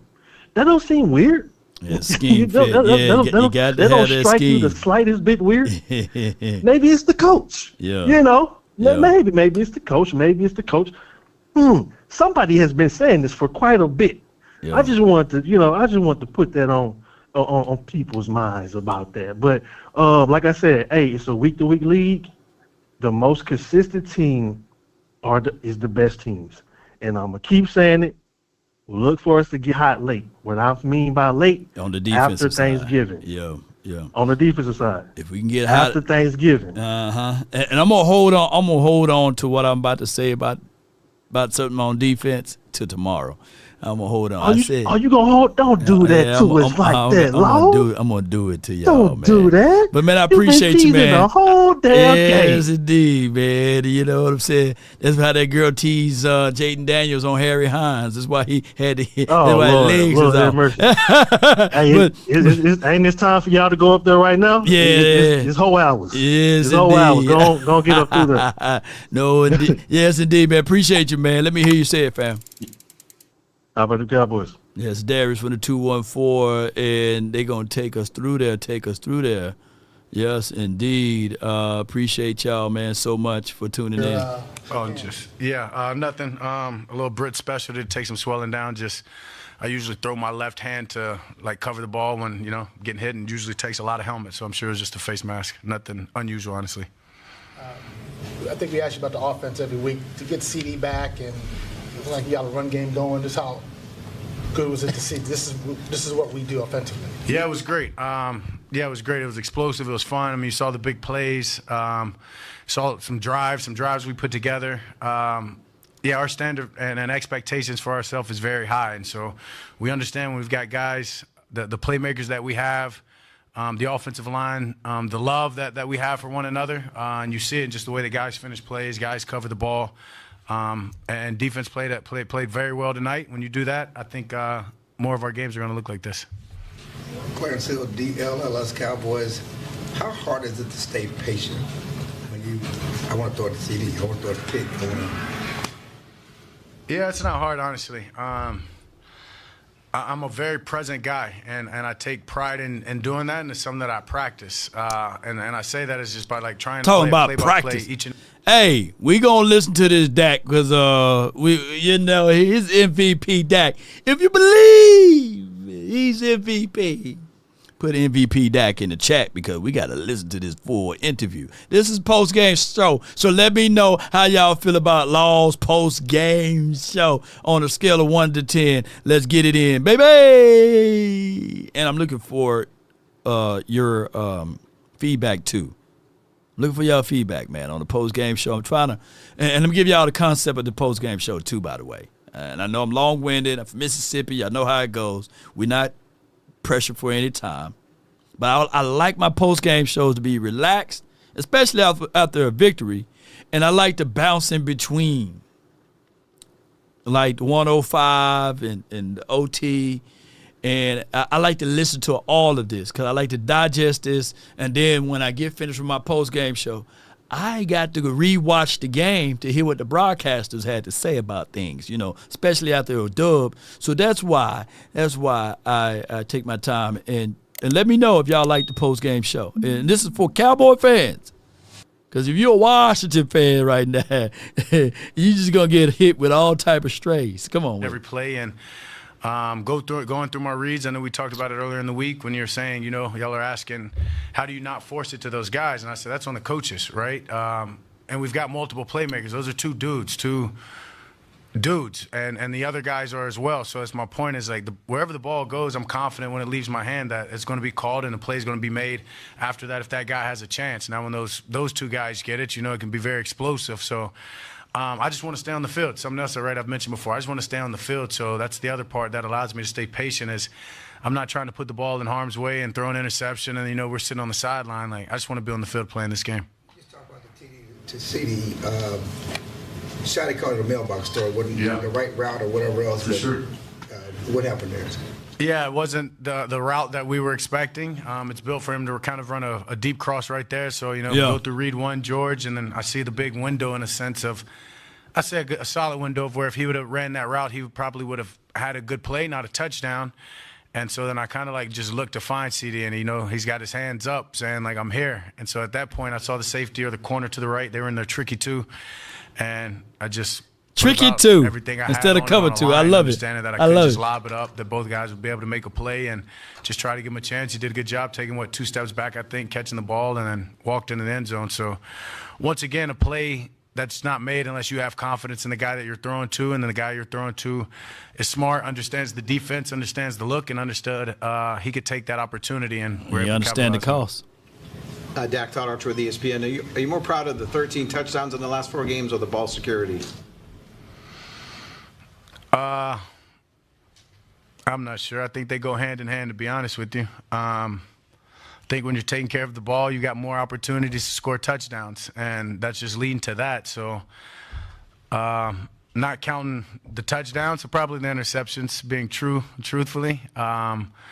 Yeah, I couldn't even have told you that's how many it was, but I could tell you that I hadn't thrown an interception. So just trying to be smart with it, but not hesitant or scared or cautious at the same time, right? Taking my chances. I've got tons of confidence in what I can do, where I can put it, and obviously the guys that I'm throwing it to. So that's just a result of that. Dak Prescott following the. Yes, indeed. So that you guys can understand, man, my very first post-game show 8 years ago. Let me show y'all.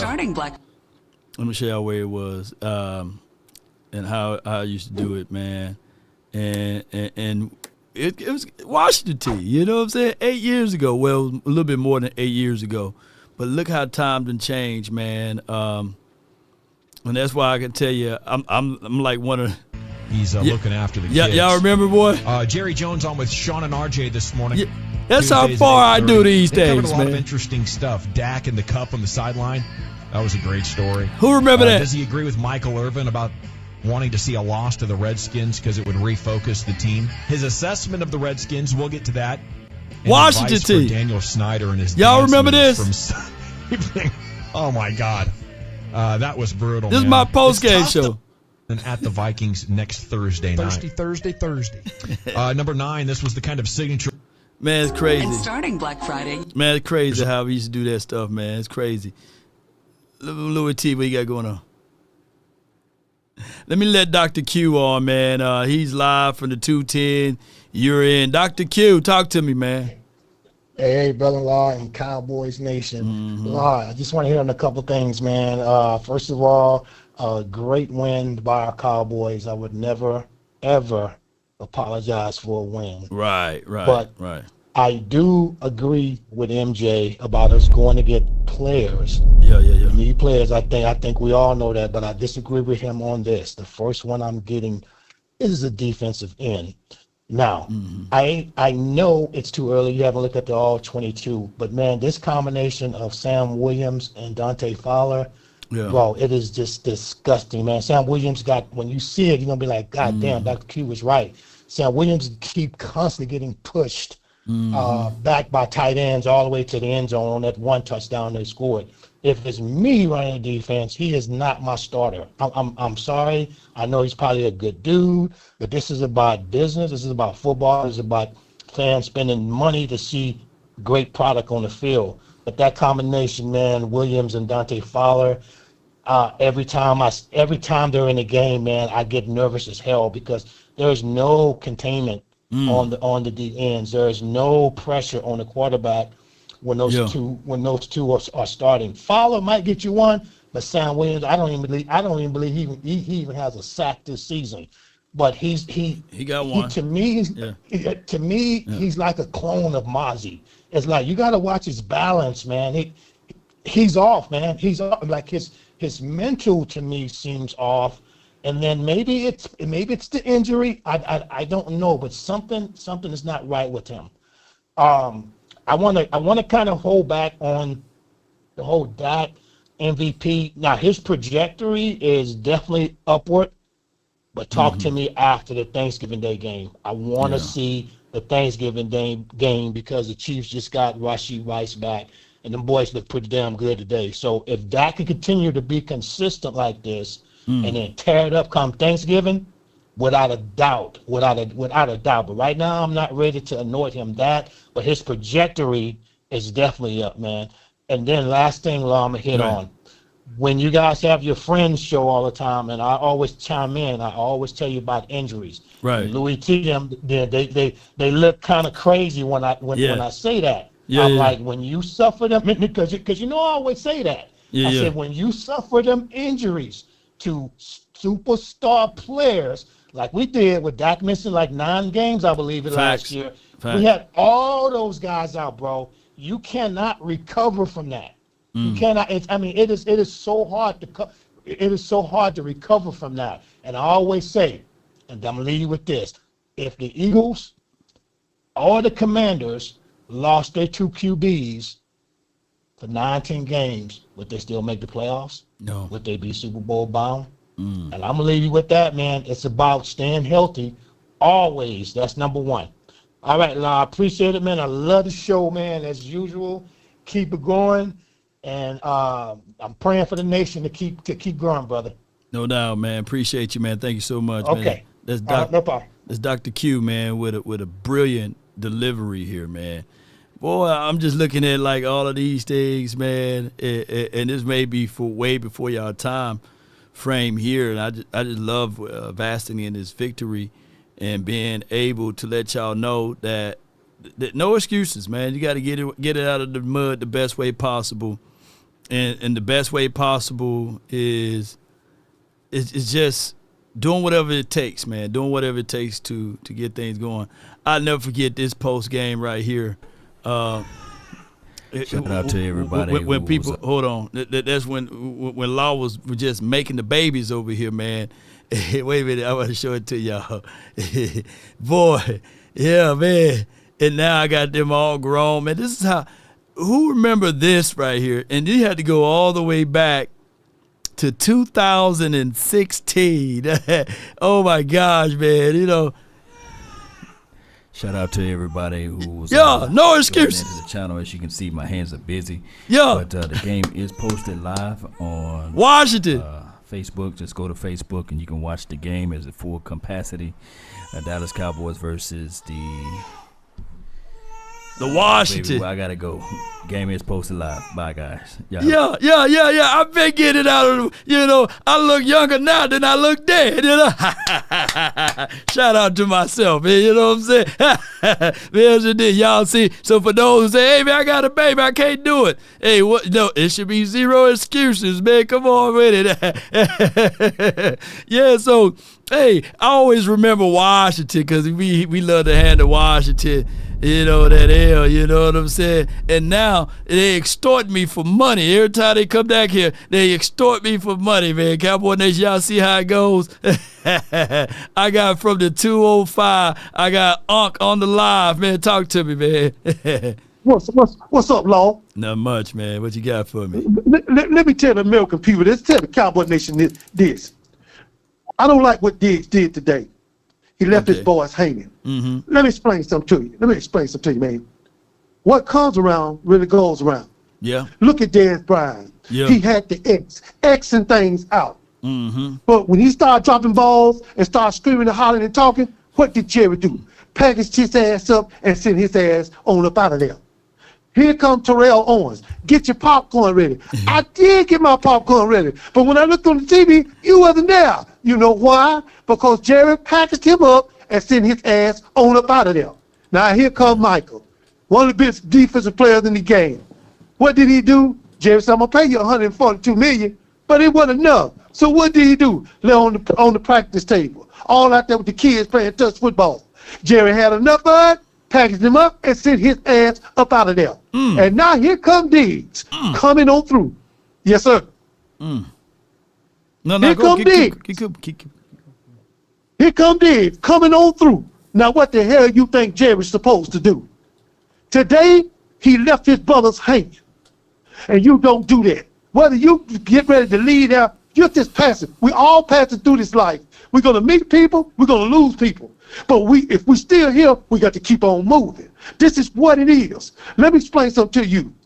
I'm going to say this in closing. I was a little boy in school, and this bigger boy, he was bigger than me. I decided to grow up enough in me, I hit him in the face. And he put his left hand out. I looked at his left hand. He slapped me with the right. I'm looking up at the sky. And before he can mash my head in, I took off running. 30 years later, I was at the DMV. Somebody said, hey, Charles. I turned around. It was him. In a wheelchair, no legs, and an oxygen tank. See, what comes around really goes around. Because if I was a hateful person, I could wait till you came outside and dump your ass down them steps. But I didn't do it because Uncle Charles ain't like that. Cowboy Nation, we're on our way. We need 2 more pieces, or maybe another piece, and we shot from a Super Bowl. Don't go up there playing like a bunch of garbage. Do what you did today. We need consistency. That's what we need, and I appreciate you, baby. No doubt, man. That is Uncle Charles from the 205 coming at us live, man, on the Cowboys post-game show. You know, excuse me, I didn't mean to sound like I'm too braggadocious when I say shout out to myself. Y'all know what I'm getting at. You know, I'm just joking. But appreciate everybody, man, for rocking in with the nation. We got Jerry Jones at the podium, and we're going to bring him up in a few, and I appreciate each and every last one of you all. But before we do that, I just got to go down to a blast of the past one more time, because we did the original or the very first round table, and it just, since it's the algorithm that's pushing this out, and I wanted to be able to bring this up just for a quick second, man, if y'all don't mind. Yes, indeed, Cowboy Nation. And here's another thing is, too, by the way. It's not that the Cowboys don't have the ability to go out there and improve on this team as it relates to that, right? But one of the things that we need to take a look at is that we got to understand. Like a full, week of practice before. Hold on. Y'all hear that voice right there? I got my brother from another mother, man, Voch Lombardi, man, for the very first ever round table, man, and it just popping up for some reason. Maybe YouTube is kind of like fixing this algorithm. Yeah, we had the call-in number at the top. Y'all can't see it, but it was a call-in number and everything. It's just pull any big comments that we see up in there, man. But hey, man, we finally get football back Thursday, and it just happens to be the Hall of Fame game. The great Jerry Jones is going to be inducted, and the Cowboys are going to be playing the Arizona Cardinals. And it seems like we got the same Cowboys schedule. fans, we got a lot to look for in that game. We got to see what the young boy Jalen's going to do. We got to see what Cheeto's going to do. I actually have a list of people that are not going to be in the Hall of Fame game. They're not even going to travel. Let me see what foot sound like back in the day. Lee Collins not going to be there. Ryan Switzer. David Irvin. Here we go. Justin Durant, Jordan Lewis, and look at my guy. Eagles, they don't have really. I know Torrey Smith at one point in time was a speedster, but you didn't really see that in San Fran this year. Alshon is more. This is long for the future. Really, that fits to what our corners are. Like what we, you must cut your half foots. Defend. Like Tito, I think will do good against possession guys. I think it's quicker guys that may give him a little bit of trouble. But I think that Jordan Lewis does good against quick guys.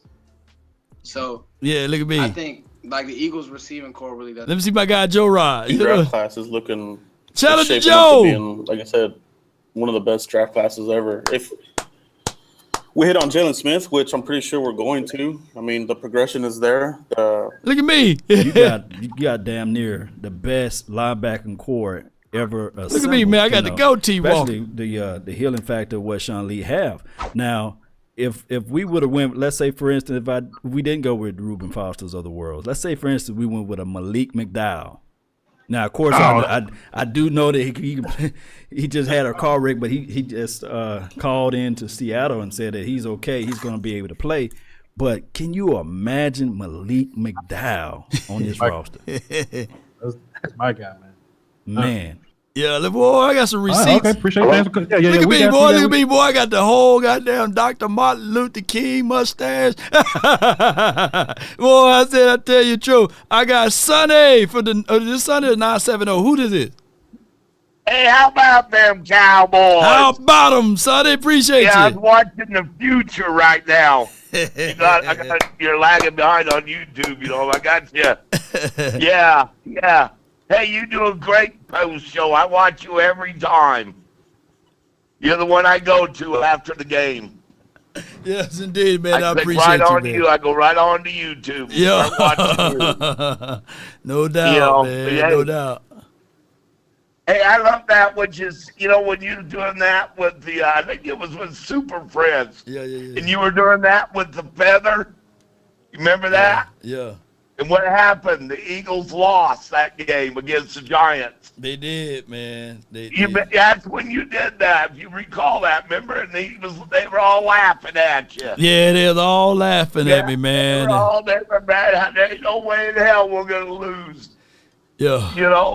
Hey, that felt pretty good too. Mm-hmm. But I was glad to see the Giants lose, though. Oh man, I'm happier than you. Because, I am, because Denver would have probably rocked or probably going to kick shit out of us. It's either we're going to get our asses kicked pretty bad next week. No, we're not. It's going to be a tight game. It's going to be a tight game, man. We just I gotta, hope you're right, Law. Yes, indeed. I know it's been 30 years, 30 seasons since we beat the damn Denver Broncos. Oh, yeah. But we got Javonte Williams on our side now. Who was it? Tony Romo and Peyton Manning. They both had, 6 touchdown passes in that game? They played, remember that real high-scoring game? Yeah. They kept going back and forth. It was Tony Romo, 50-something to 50-something like that. I don't know. Yeah, but how many touchdowns did both quarterbacks have, though? Man, 5 or 6, man. I think they both had 5 or 6 apiece. Even Mo Claiborne had an INT. Yeah, no quarterback has ever thrown for 7 touchdowns, have they? I don't think so. I think it's still... I think it's 6 is the most. Yeah. So am I right? No, yeah, you probably be right. I don't know. You the one brought it up, so I don't know. Well, I've always been thinking about that. But we're gonna find out a lot next week where our team is. Right. How good we really are. And hopefully we are victorious, man. I appreciate you for calling in, son. What else you got for me? And how about them Cowboys? Yes, indeed. How about them, man? Appreciate you. That's Sonny. I wanted to be on to tell you about that. That thing made me laugh so hard, Law. No doubt. Appreciate That's you, Sonny. I was thinking about. Thank you so much for calling in. Good luck, boss. Yes, indeed. That's Sonny, man, from the 970. Bringing up revisionist history. Cowboys versus the Denver Broncos. Let me see if I can pull this up. I think that was 2013. Cowboys versus Denver Broncos 2013. Which week was it, Was it? Let me see. The score was 51-48. October the 6th, week 5, by the way, for those who wanting to know. And matter of fact, let me see if I can pull this up. Boom. And boy, I'm telling you, here we go. I got it right here. Ooh wee, boy, I'm fast with it, baby. Y'all watch out. We'll pull up Jerry Jones in a few seconds. All right. Yeah, there was a game. Let me see if I can pull up the box scores. Yeah. Peyton Manning was 33 for 42, 414 yards with 4 touchdowns, 1 INT with QBR 93.1. Noshawn Moreno, he had 93 yards rushing with 4.9 on the ground. Julius Thomas, may he rest in peace, 9 receptions for 122 yards. And Eric Decker had a fumble. Let me see what Tony Romo was 25 for 36, 506 yards. My goodness. And 5 touchdowns with 1 INT. I think it was, if I'm not mistaken, Tony had stepped on one of the linemen's feet on that last INT, and it was Danny Trevathan, I believe, that they caught that INT, if I'm not mistaken. DeMarco Murray, we had nothing on the run, so it was all Tony Romo, 506 yards, and they just left the defense in Dallas, wherever they were at this game. They left the defense in Dallas. This was by far a crazy game. 4 receptions for 151 yards out of Terrence Williams. Y'all got to understand, T. Will, he was nice, but he wasn't like nice. He wasn't a Pickens nice. This wasn't like a situation whereas he had I guess you can say this, a Lamb and Pickens, but this was Dez Bryant. He had 6 catches for 141. Jason Witten had 120. Don't y'all know how crazy that is? Jason Witten had 121 yards. I think that's look, can somebody look this up in NFL history? This is the first time ever it happened where you had 3 guys north of 100 yards. Y'all look that up for me, man. That was crazy. That's crazy. That's crazy, y'all. I never even knew. I never knew that all of these guys had over 120 yards. That's crazy, man. That's crazy living right there. Owner, president, and general manager. Well, that was an exciting room in there, and they should be excited. Obviously, every Cowboy fan should be excited how that defense played. And they really did some impressive things out there. Credit goes to head coach, who spent a lot of time on that side of the ball this week, along with Flus, and making adjustment. Certainly gives us a lot of hope as we look to the future as to how this defense can play as we evolve. It looks like we came out pretty clean on injury. And, of course, I cannot say enough about Dak Prescott and his play throughout the game. It really was the confidence throughout the game that he demonstrated that make you think we were there all the time. So, big win. Jerry, what can you say about the offense with a healthy CeeDee Lamb, and what's the ceiling for this offense? Well, it gives Turp a lot of openness, doesn't it, when those 2 guys are out there? I'm kidding. But obviously the fact that George has been able to really establish himself in Lamb's absence, both with confidence, himself, his teammates, coaches. Now that gives what he can bring to the table with Lamb, with what we're doing in our running game. I thought, I don't want to take anything away from Washington and how they can disrupt, but I thought that was one of our best offensive outings out here in several years. With Pickens and Lamb, have you had a better wide receiver duo at any time? Well, we've had, I don't want to take anything away. I saw Dez going down through there. Don't want to take anything away from those guys. Don't have to, all of them. But I will tell you, Lamb's ability to really make the difference on an offense. Now Pickens is got that ability as well. That along with our running game, really, I feel as good about that offense as I have in a long time around here, and I say that to all our fans. What I am excited about is that we did make and have made adjustments. We'll continue to make adjustments. We do have personnel coming that will be coming and being a part of that defensive personnel. We got a chance to evolve into the kind of team that our fans deserve. Jerry, you said you can hear all of Jerry Jones on DallasCowboys.com later on, and you can hear the no doubt, man. All right. With that being said, let's get to the 520. You're live on the nation. You're live. What? You're live. What's going on? Yay. Unc said, what? He gone. All right, that's Stelio's 300, and hope all is well with him. 720, you live. Hey, what's up, Law? Love the show, man. Appreciate you. I called in last week talking about how we needed to play more man. We got elite man corners, even with Diggs out today. Glad to see they did that. Two quick things I wanted to bring up, and then I'll let you get back to the other calls. So Flournoy needs to be the number 3 receiver. Tolbert hasn't gotten any separation in 3+ years.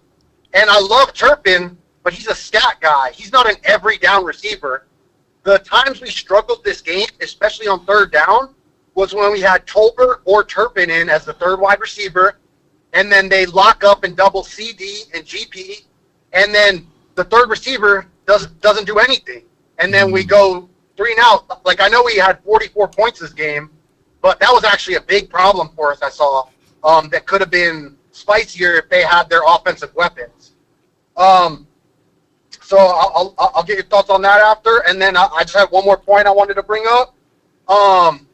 Especially with the struggles we've been having at safety, I think we're missing on a guy that was on the roster that can come help us.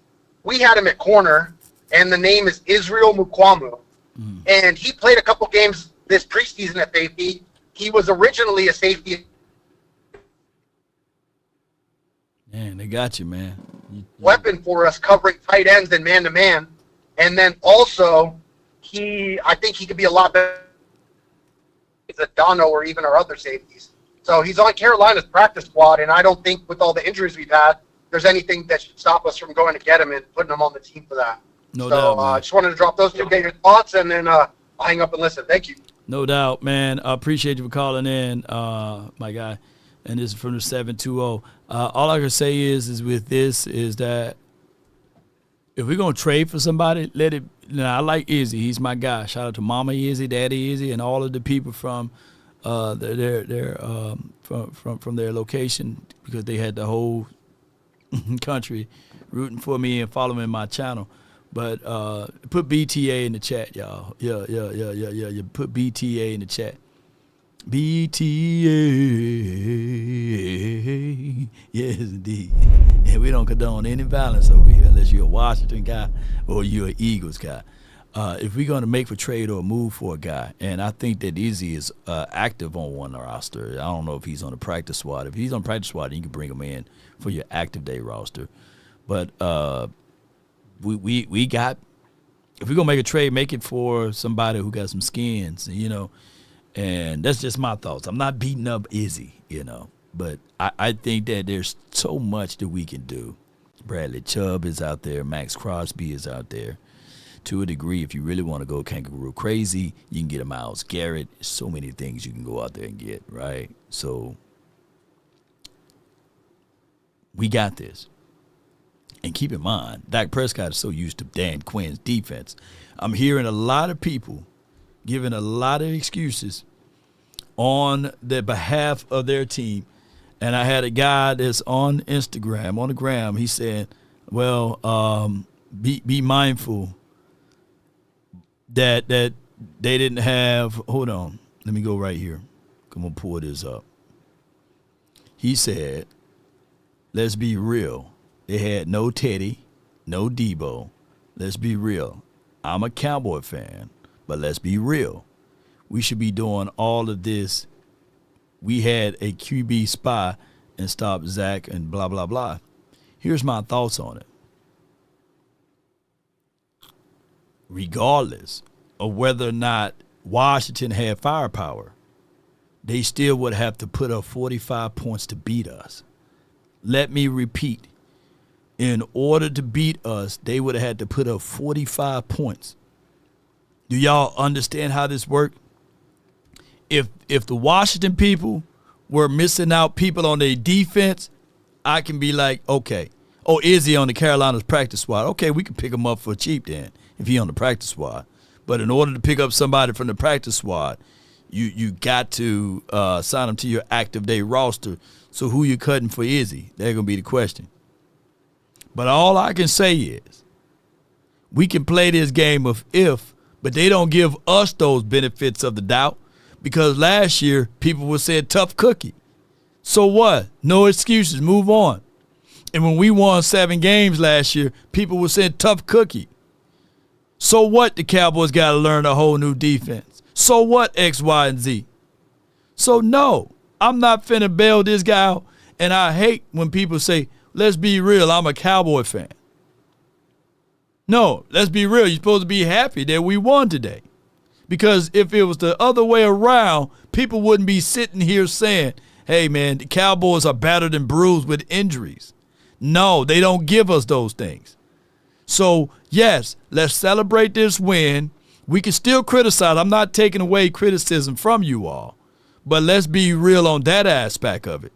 And still, even if they had even if they had Randy Moss in his prime, even if they had Jaden Daniels throughout the entirety of the game and Terrell Owens, they still will have to put up 45 points to beat us. Do y'all understand that? So the only way that we can utilize and use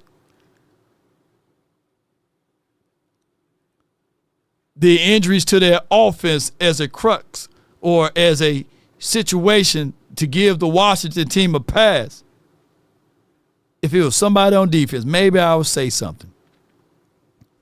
But let's enjoy this victory, Cowboy Nation. All right. With that being said, I got CJ from the 210. You in? Hey, Law. What's up? Man, we got that win, baby, and that's what matters. Can't worry about what these haters talking about, Law. Yeah. They gonna always make it right for them, but it ain't never right for us when we enter the and battered and bruised. Yeah. You know what I mean? Yeah. But hey, check this out, man. Good game. Mm-hmm. You know, glad to see that some adjustments was made. I feel like Diggs was right. Man. You know, we need more grits. And that's just what it is like. And I'm gonna make it short now because I know you got other calls, but just hear me out one second. Let me make this point. Make the point. Our defense hasn't been in a position where it complements our offense. Right. We got a high-powered offense. Yeah. We are used to being able to get the ball back to them off of turnovers, control the time of possession. That's what we was doing under Queen. Queen ain't there. But the way our defense is constructed, it's still constructed to play aggressive, to play fast. That's what playing some man coverage helps you do. And that's what you saw today. That's all it was a result of. And outside of dudes really giving good effort and playing more sound, that's what you saw today. No doubt. Man, appreciate you for calling in, man. And that was my guy CJ. Unc, we circling it back to you, 520. You're live on the Nation. Now you got me? Yeah, man, I had you last time. Unc, what you got for me, man? You had me last time. Yeah, I had to, it said, to unmute. And I was like, I'm not muted. So I hit *6. And then you just went and shut me off and went to the next one, which is fine. It's all right. It's all good. It's cool. Mm-hmm. I'm all good with it. No, the hell no. Hell no, I ain't good with it. That's some bullcorn, man. But anyway, with Diggs is Mr. Can't Get Right now. That man still hurt. Yeah. He's Mr. Get Right. He can't get right. So get off him. Let's get off this Diggs mess. Yeah. Let's get on Bland. Finally, got him a pick 6. Be happy about that. Be happy about CD Lamb, cash delivery Lamb, getting that 71. Yeah. Y'all need to you're down. Don't be down, be up. 44-22. Okay, yeah, we give him 22 points. Big deal. Big whoop. I don't care. It's a win. A win is a win is a win. Excuses is like, you know what. Hold tight. Everybody I got a got super it. chat. Got a super chat. Trevon Williams, $19.99. If we are really being real, Doc has owned this division. Washington just didn't face him last year. We aren't apologizing for doing what we've always done in the NFC East since 4 has been the starter. Great show, La. Appreciate you, Trayvon Williams. Yeah, he said basically, that Dak Prescott owns this division, right? And the only time that they can take – have you ever noticed this, though, is that the Cowboys, we do pretty much our dealings with this particular division with Dak Prescott. The only thing is when we get to the postseason, the victory lap for the Eagles is that they take advantages of someone else doing the dirty work. You know what I'm saying? To take us out because that's the only way we can be stopped if we face against the Green Bay to a degree and them damn 41ers. But outside of that, we take care of business in the postseason. Always take care of business. Yeah. But that's what I'm saying. But you can't be recently, low speed, high drag all the time. You can't be that way. Yeah. You can't be that. And Dak does own his division. Yeah. Whether we're freaking 1-16 or 16-1, he owns this division, and he owns them. He owns Washington, and they can't get to him when you're in the house. When we're in our house, you can't get to him. So be happy with this win. And next time, if you're gonna say something, say it. Just get that Sam Kinison drop from back to school when he got up in the Rodney Dangerfield. Say it. I'm savoring it. I'm savoring it, man. I gotta hold off. Say it. I gotta hold off, man. But I appreciate you, Unc. I appreciate you. No, don't be scared. I ain't never scared. Boy, don't be no punk B. Boy, don't be no punk B. Don't be scared. You can't rush perfection. Don't be scared. Can't rush perfection, Unc. Appreciate you for calling in. I'm Let me hear you say it though. Let me hear you say it. I ain't gonna be no punk B's up in here. Deuces. Deuces, man. That's my guy right there. Soul Goddess, and then we got the 804. Soul Goddess, you live on the Nation. Talk good to chat. What's good, Lo? How you doing, Nation? Doing great, as they Look, say. man, a win is a win is a win is a win because they want to put all these excuses. But when we lose, it's because we suck. Nah, a win is a win is a win. No excuses when we suck, no excuses when we win. We won. We did what we were supposed to do. We got the W. Dub indeed. I got 3 hashtags I want to put out there. Hashtag we like grits. Hashtag Diggs was right. And hashtag Mozzie, the number 4 for the run. Mozzie for the run. Because they was talking a lot of crap early in the season with Mozzie, but when Mozzie played predominantly in this game and the Jets game, the defense shut down a lot. They wasn't able to really score on us like they normally do. And when we played more man, aka this game and the Jets game, we was able to get picks and sacks. When we played man, Diggs had a sack. He had a pick in that game, if y'all remembered, and then what happened on man coverage, and then what happened, it got called back for a penalty. So he was right. When we play more man, especially man press or man zone, where we look like we playing man and then we dropped into zone, we always do well. So man first, everything else second. I'm not giving Eberfleece, as I call him, no credit, because I watched the clips earlier when we did the press conferences. Jerry had already said on 105 that we was playing zone, playing more man. I'm on the phone.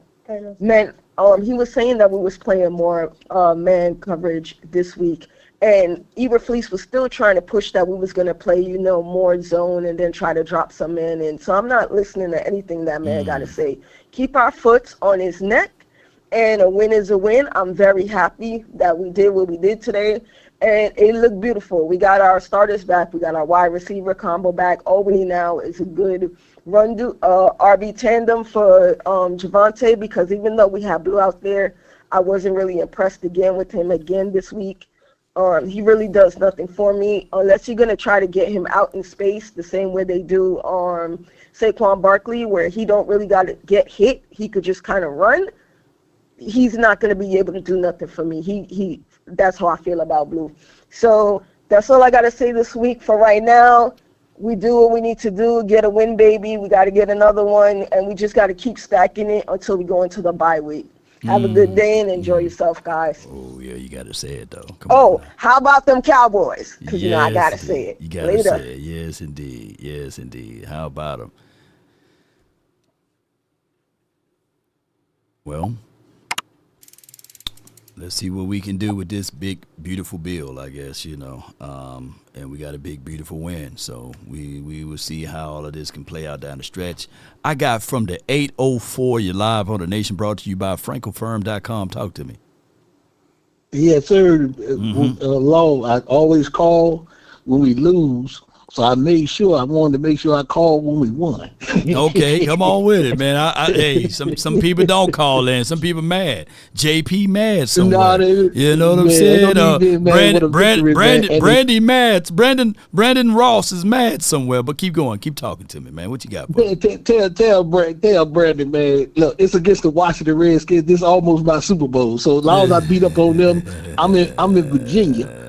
So I'm close to DC, so all I hear is DC stuff. So I just want to let you know that I'm happy with the win. But if we can just figure out a way, don't get complacent with this win, and just still use that money that we didn't pay our best pass rusher. Use that money and use these picks, and we can get one or two defensive players. Man, I think we can get close. That's all I'm saying. So I don't want to get too happy. I don't want to get too sad, but I wanted to call you and tell you, man, you doing a wonderful job. I look at you and Vach and all y'all, and I'm telling you, man, I'm in Virginia, so I don't get to see this Dallas stuff until I see you, man. So great job, and continue on doing what you're doing. Man, I appreciate you, man. Thank you so much, and let's go, man. Appreciate you. Let me hear you say it. Hey, let me hear you say it. Yes, sir. Man. Oh, the Cowboys. Yes, indeed. All right. Yeah, I like it. He was the last guy in the queue, man. Appreciate everybody, man, who called in. Thank those who wanted to call in and get things moving and grooving. We got some more and more things that we're going to get going. Victory Monday. Let's go. Hey, the kids got one other holiday for today. No. It's still fall break, so yeah. And then they out of school again for some Friday. So I was like, wait a minute, boy. The Good Hoodie Channel Law. Do we have a top 5 running back with Jay Williams? We do. But we need to figure out ways to get better in that department. Right. Even though I like him at the crib, but I seen some hate. What was that? Last week. So, let's talk football. Cowboy Nation.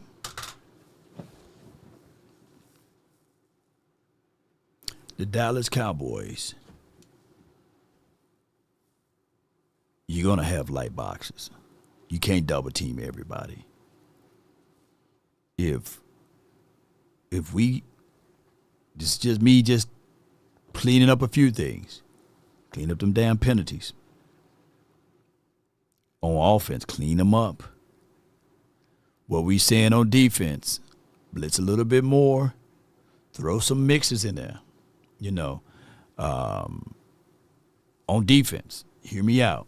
Just throw in I don't mind if we're going to do zone. If that's your philosophy, man, dog, that's your philosophy. But here and there, throw in something, switch positions up here and there, you know what I'm saying? And I know we want to get the job done, but switch it up sometimes. Sometimes, I sleep on the other side of the bed just so I can make sure, And Yeah. And words of Dr. Martin Luther King, if you sleep on the floor, you never have to worry about falling out of the bed. So sometimes you got to switch it up, right? And I was reading some book that we as humans, we don't supposed to be sleeping on beds. You know, they said sometimes it's good to sleep on real ground, recharge your body and all of this stuff. But, you know, I don't want you to do all of that. Blue did well. Blue did look like he had a little bit more spring to it. Here's another thing. We can't throw the baby out with the bathwater. I get it. It's right now time to rain on Trayvon Diggs. But I got something I'm going to tell y'all tomorrow. I'm going to savor it for tomorrow, so y'all be ready. I'm going to look at this tape, watch this tape all over again, and we're going to point out what we need to improve at. But overall, Dak Prescott is playing out of his mind, right? CeeDee Lamb and Pickens. Oh, I love Pickens on how he's able. Pickens have more yards than advertised if you just count the penalty yards that he brings to the table. That's a hidden number in there. So sometimes, like I say, stats can be very, very misleading, right? And I'm going to go over the stat sheets and all of this stuff. Appreciate you, G Cowboys. I like to see Javonte Williams in balanced I formation with the lead, FB, and a few more sets. Thoughts? Yes, bring that to the table, Cowboys. G, yeah, do that right there. Yeah, do that right there. Yeah. Man, they throwing the kitchen sink at these boys over here. Let me see what they got going on. What he talking about? T to the dub E.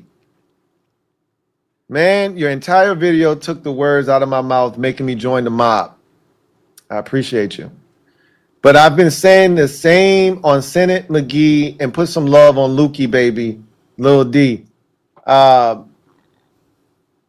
We got to find out what we got. Let me go pull this up, though. And they're not there yet. Again, they're not where we are. As fans, we already see what's waiting for us around the corner. Yeah, another L when we see y'all, man. Oh, boy. See, Louis T picked this on himself. His dad is a Cowboy fan, and he should have been following his dad deal, you know what I'm saying? But let's go over these meat and potatoes. Dak Prescott was 21 for 30, 264 yards, 3 touchdowns. Average yards per throw was 8.8. A passer rating of 130.4, QBR of 88. Shout out to the 88 club. He was sacked 1 time. Javonte Williams, out of 19 carries, 116. Average right at 6.1. Jadon Blue, which is really nice, to average 4.1 yards per tote and 29 yards. That is serviceable, and I like that. Dak Prescott, he used the Mississippi legs to get some carries for 7 yards, 1.4 because he took a knee downs and all of that, so that threw off the average of numbers as far as that. So, like I said, stats could be misguiding. Even though CeeDee Lamb had 5 catches for 110, 8 targets, that means he only missed 3 of them, right? Pickens, 6 for 4. That means that he had 6 targets, caught 4 of them. One can argue 82 yards is cool, but if you quantify those PIs, he probably had over 130 yards himself, right? So that's why I say stats could be misguiding, right, or misleading. Ferg, 7 catches for 29. Ferg was 7 for 7. I want you guys to contextualize that, so when you're in the barbershop, just say, hey, we got an old reliable 7 for 7 was Ferg, right? And his hands are getting better. Kevontae Turpin, 1 for 1. I like that. That 17-yard. If Kevontae Turpin really wanted to kick it back into the inside of the field, he probably could have took it home. But Kevontae Turpin did the right and proper thing. Get his little tail out of bounds. Go back and watch that play. If he stopped his feet and just cut back into the inside, he probably would have scored a touchdown. But for right now, playing hero ball, he got to understand the cost, and he did just that, baby. And I like seeing that. Kenneth Murray had 9 total tackles, 6 solos, 1 sack, 2 tackles for loss. Hey, I'm still not going to call him K9. I said take K and the 9 off of him. But, since I'm trying to be nice, I can at least give him the dog bark award for today. Yes, indeed, for playing better than what he played and exuded. So he get the dog bark award for today, baby. Yeah. Down, boy. Down. You know. And how many total sacks? We had 4 total sacks this game. 4 total sacks. That's not bad. So, Cowboys, let's continue to stack things on top of each other. Jaden Daniels, 12 for 22, 156 yards. He was sacked 2 times. He had a QBR of 45. And before we start to say anything about his injury, he was playing like trash can juice before that time frame. So all of this, Jaden Daniels. Remember, last year, it was Jaden Daniels. He's a top 5 quarterback. He's better than Dak Prescott. Can we give them the walk of shame? Can we give him the walk of shame in this particular situation? Shame. Shame. Shame. And on top of that, ladies and gentlemen, boys and girls, I got to tell you guys this. Sometimes when you're critical of your team and you have the voice, I believe in the words of my guy, Boss Cowboy Sports, show me Boss now, that's his new name, your voice matters. It do.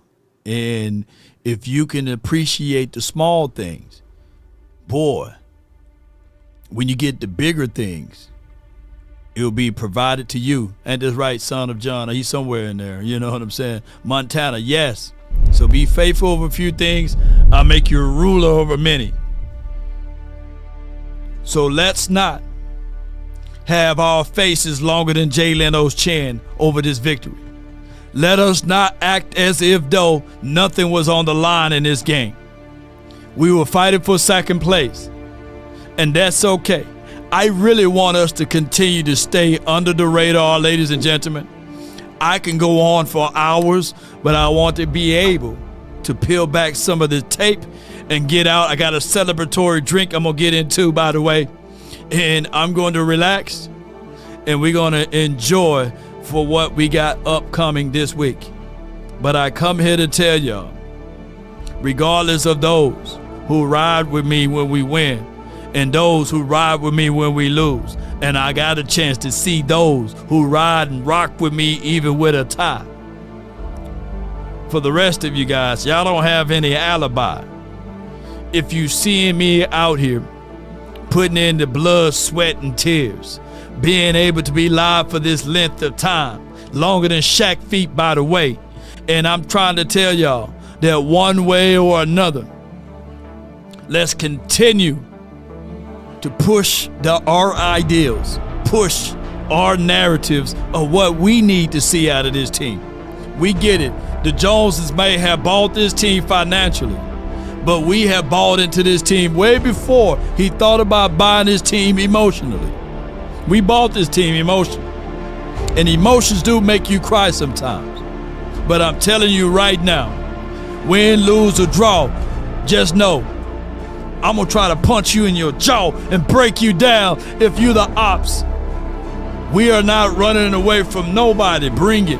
We right here, and we ain't going anywhere. Come on, baby. And as I spit from my dome, just understand this, we about to go home.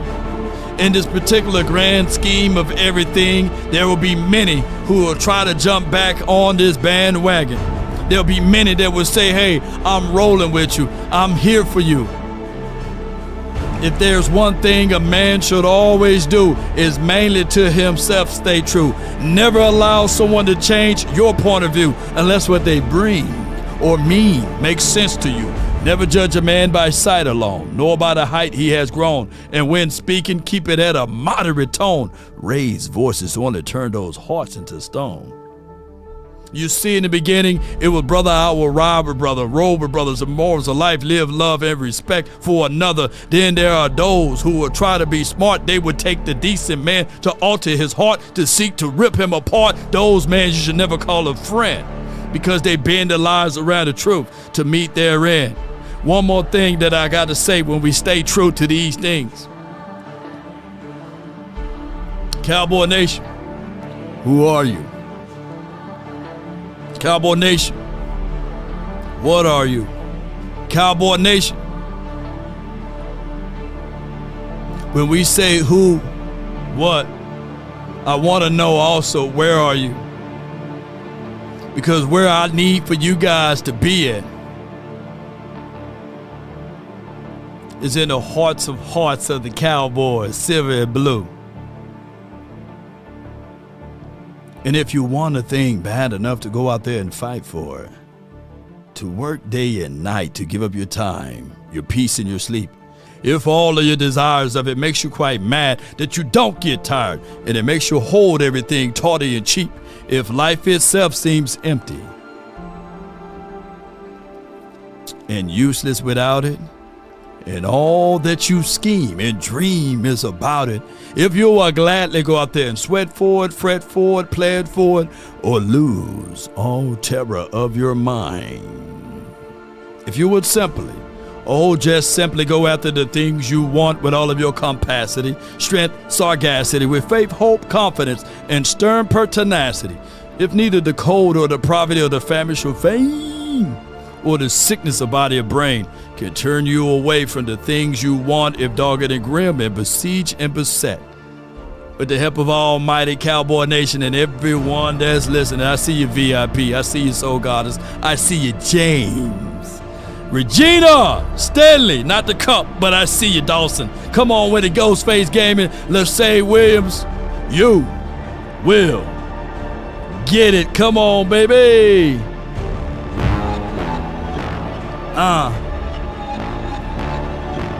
Tell them run it off. Hey. All right. And remember, room. I wake up, flex, thumb down that check. No drip, this wet. Tell them run it up.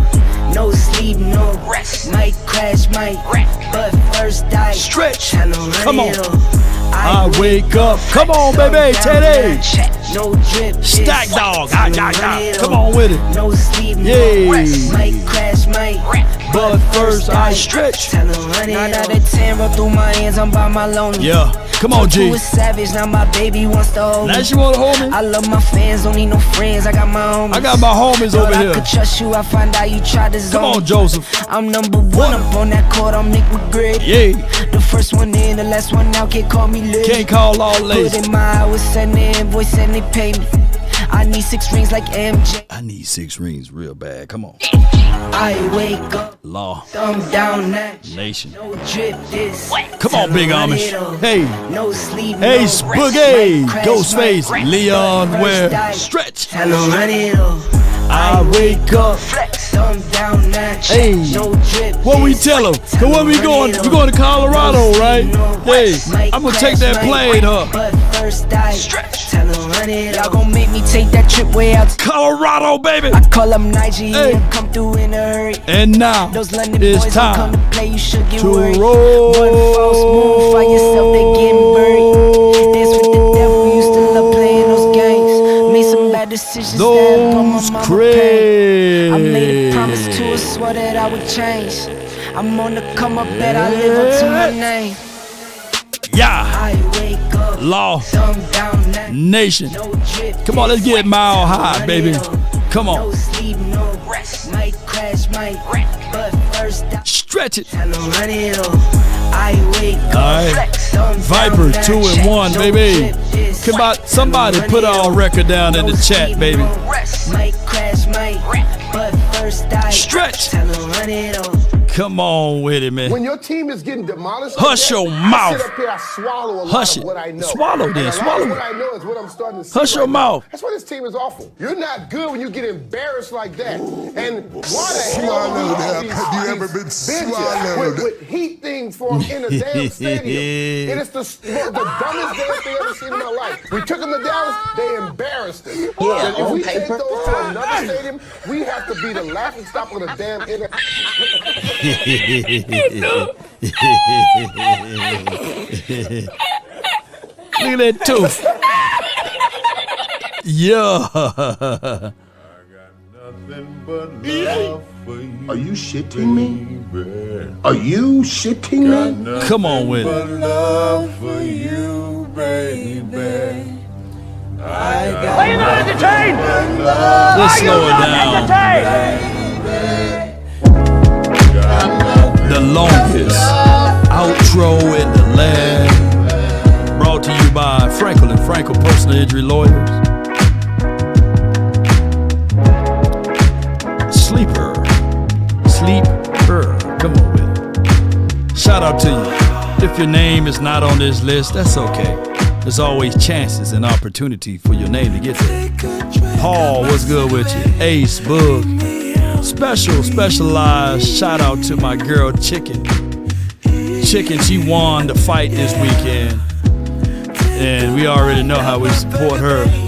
She been on the grind and the groove with us. And you.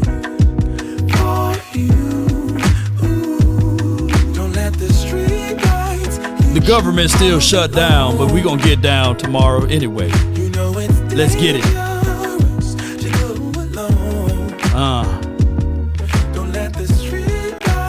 Watch me hit that note. Thank you. I follow wherever you go, whatever you do, play you do. Until next time, DC for life.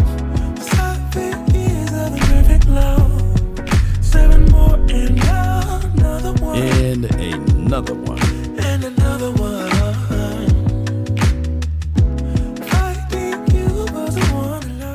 Be sure to hit that like button, share this content.